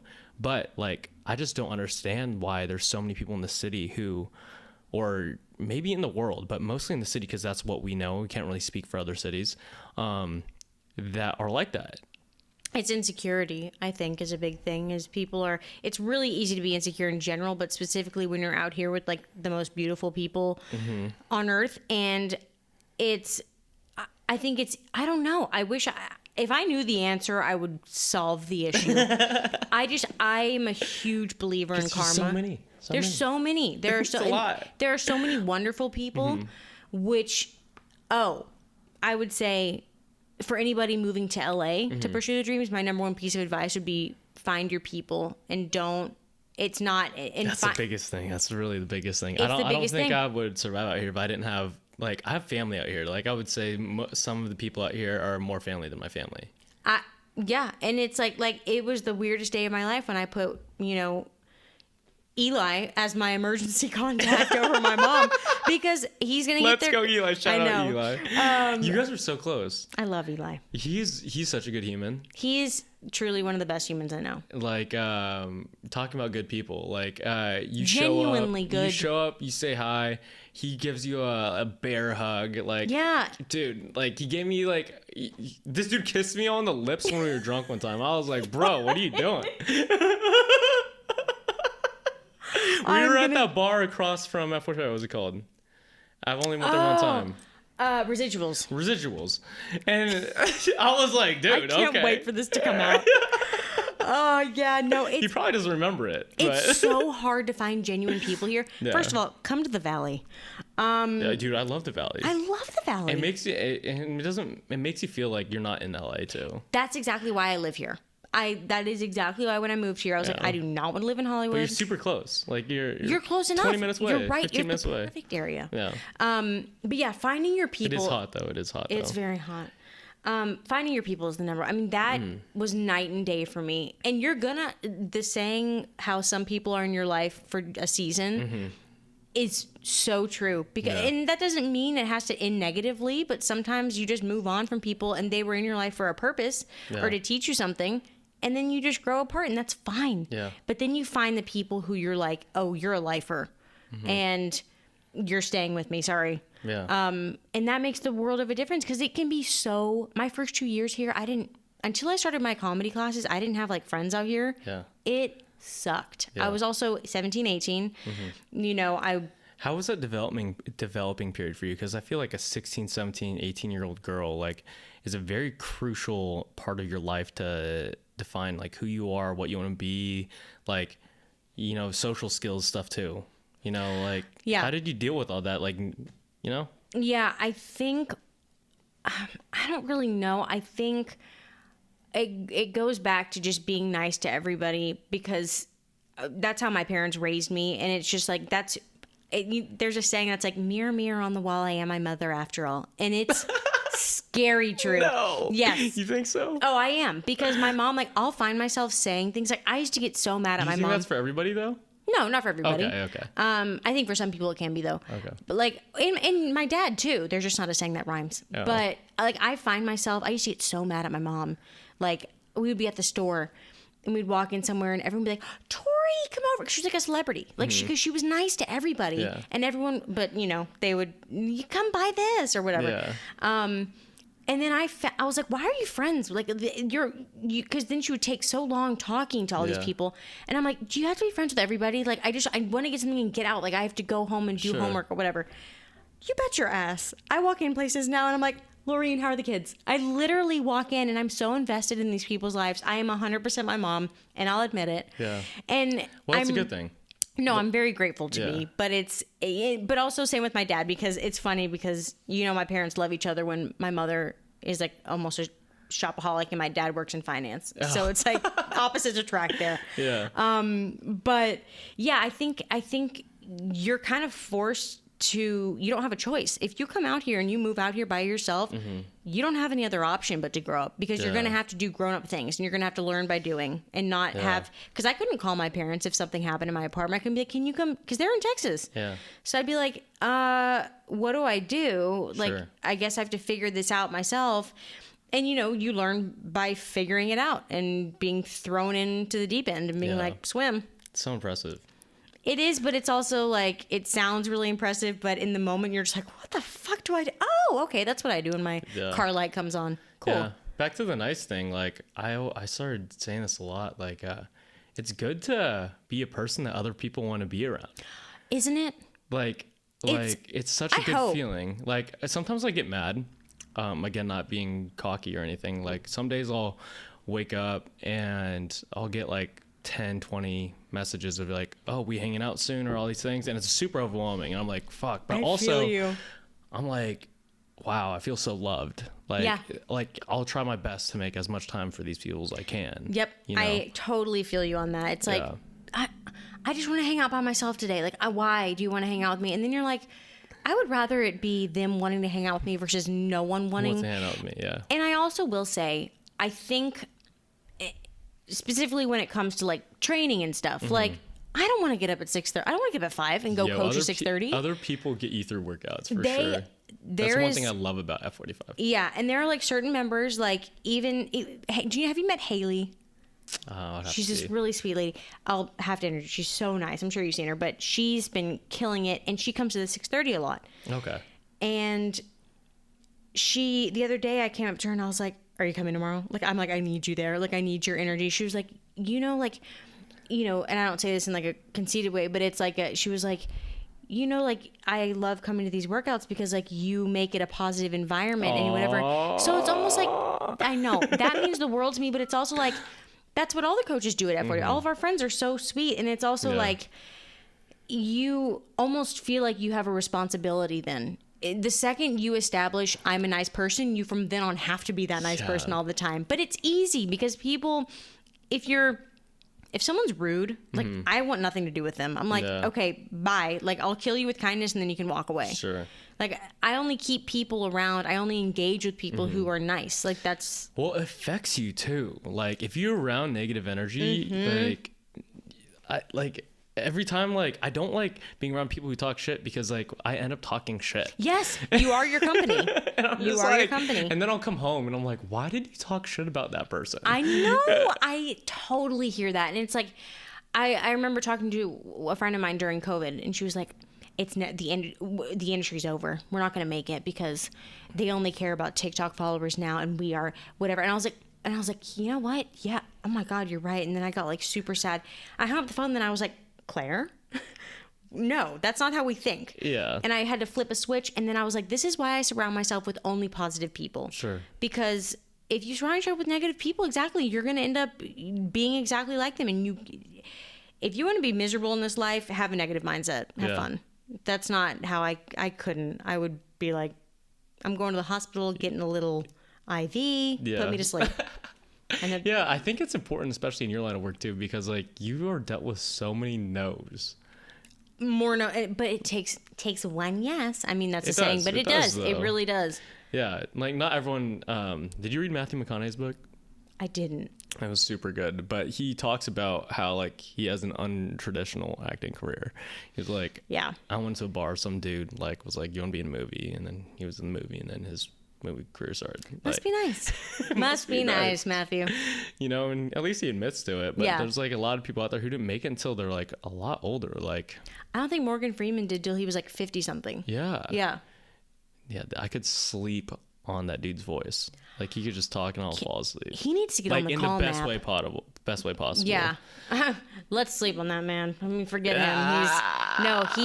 I hear that his voice. Oh my God, I love Morgan Freeman. Yeah, that's the whole thing about like what you just said. Like like with hard work and overtime, like it's just gonna happen. I don't know when, but it will. Yeah. And like he's a perfect example of that.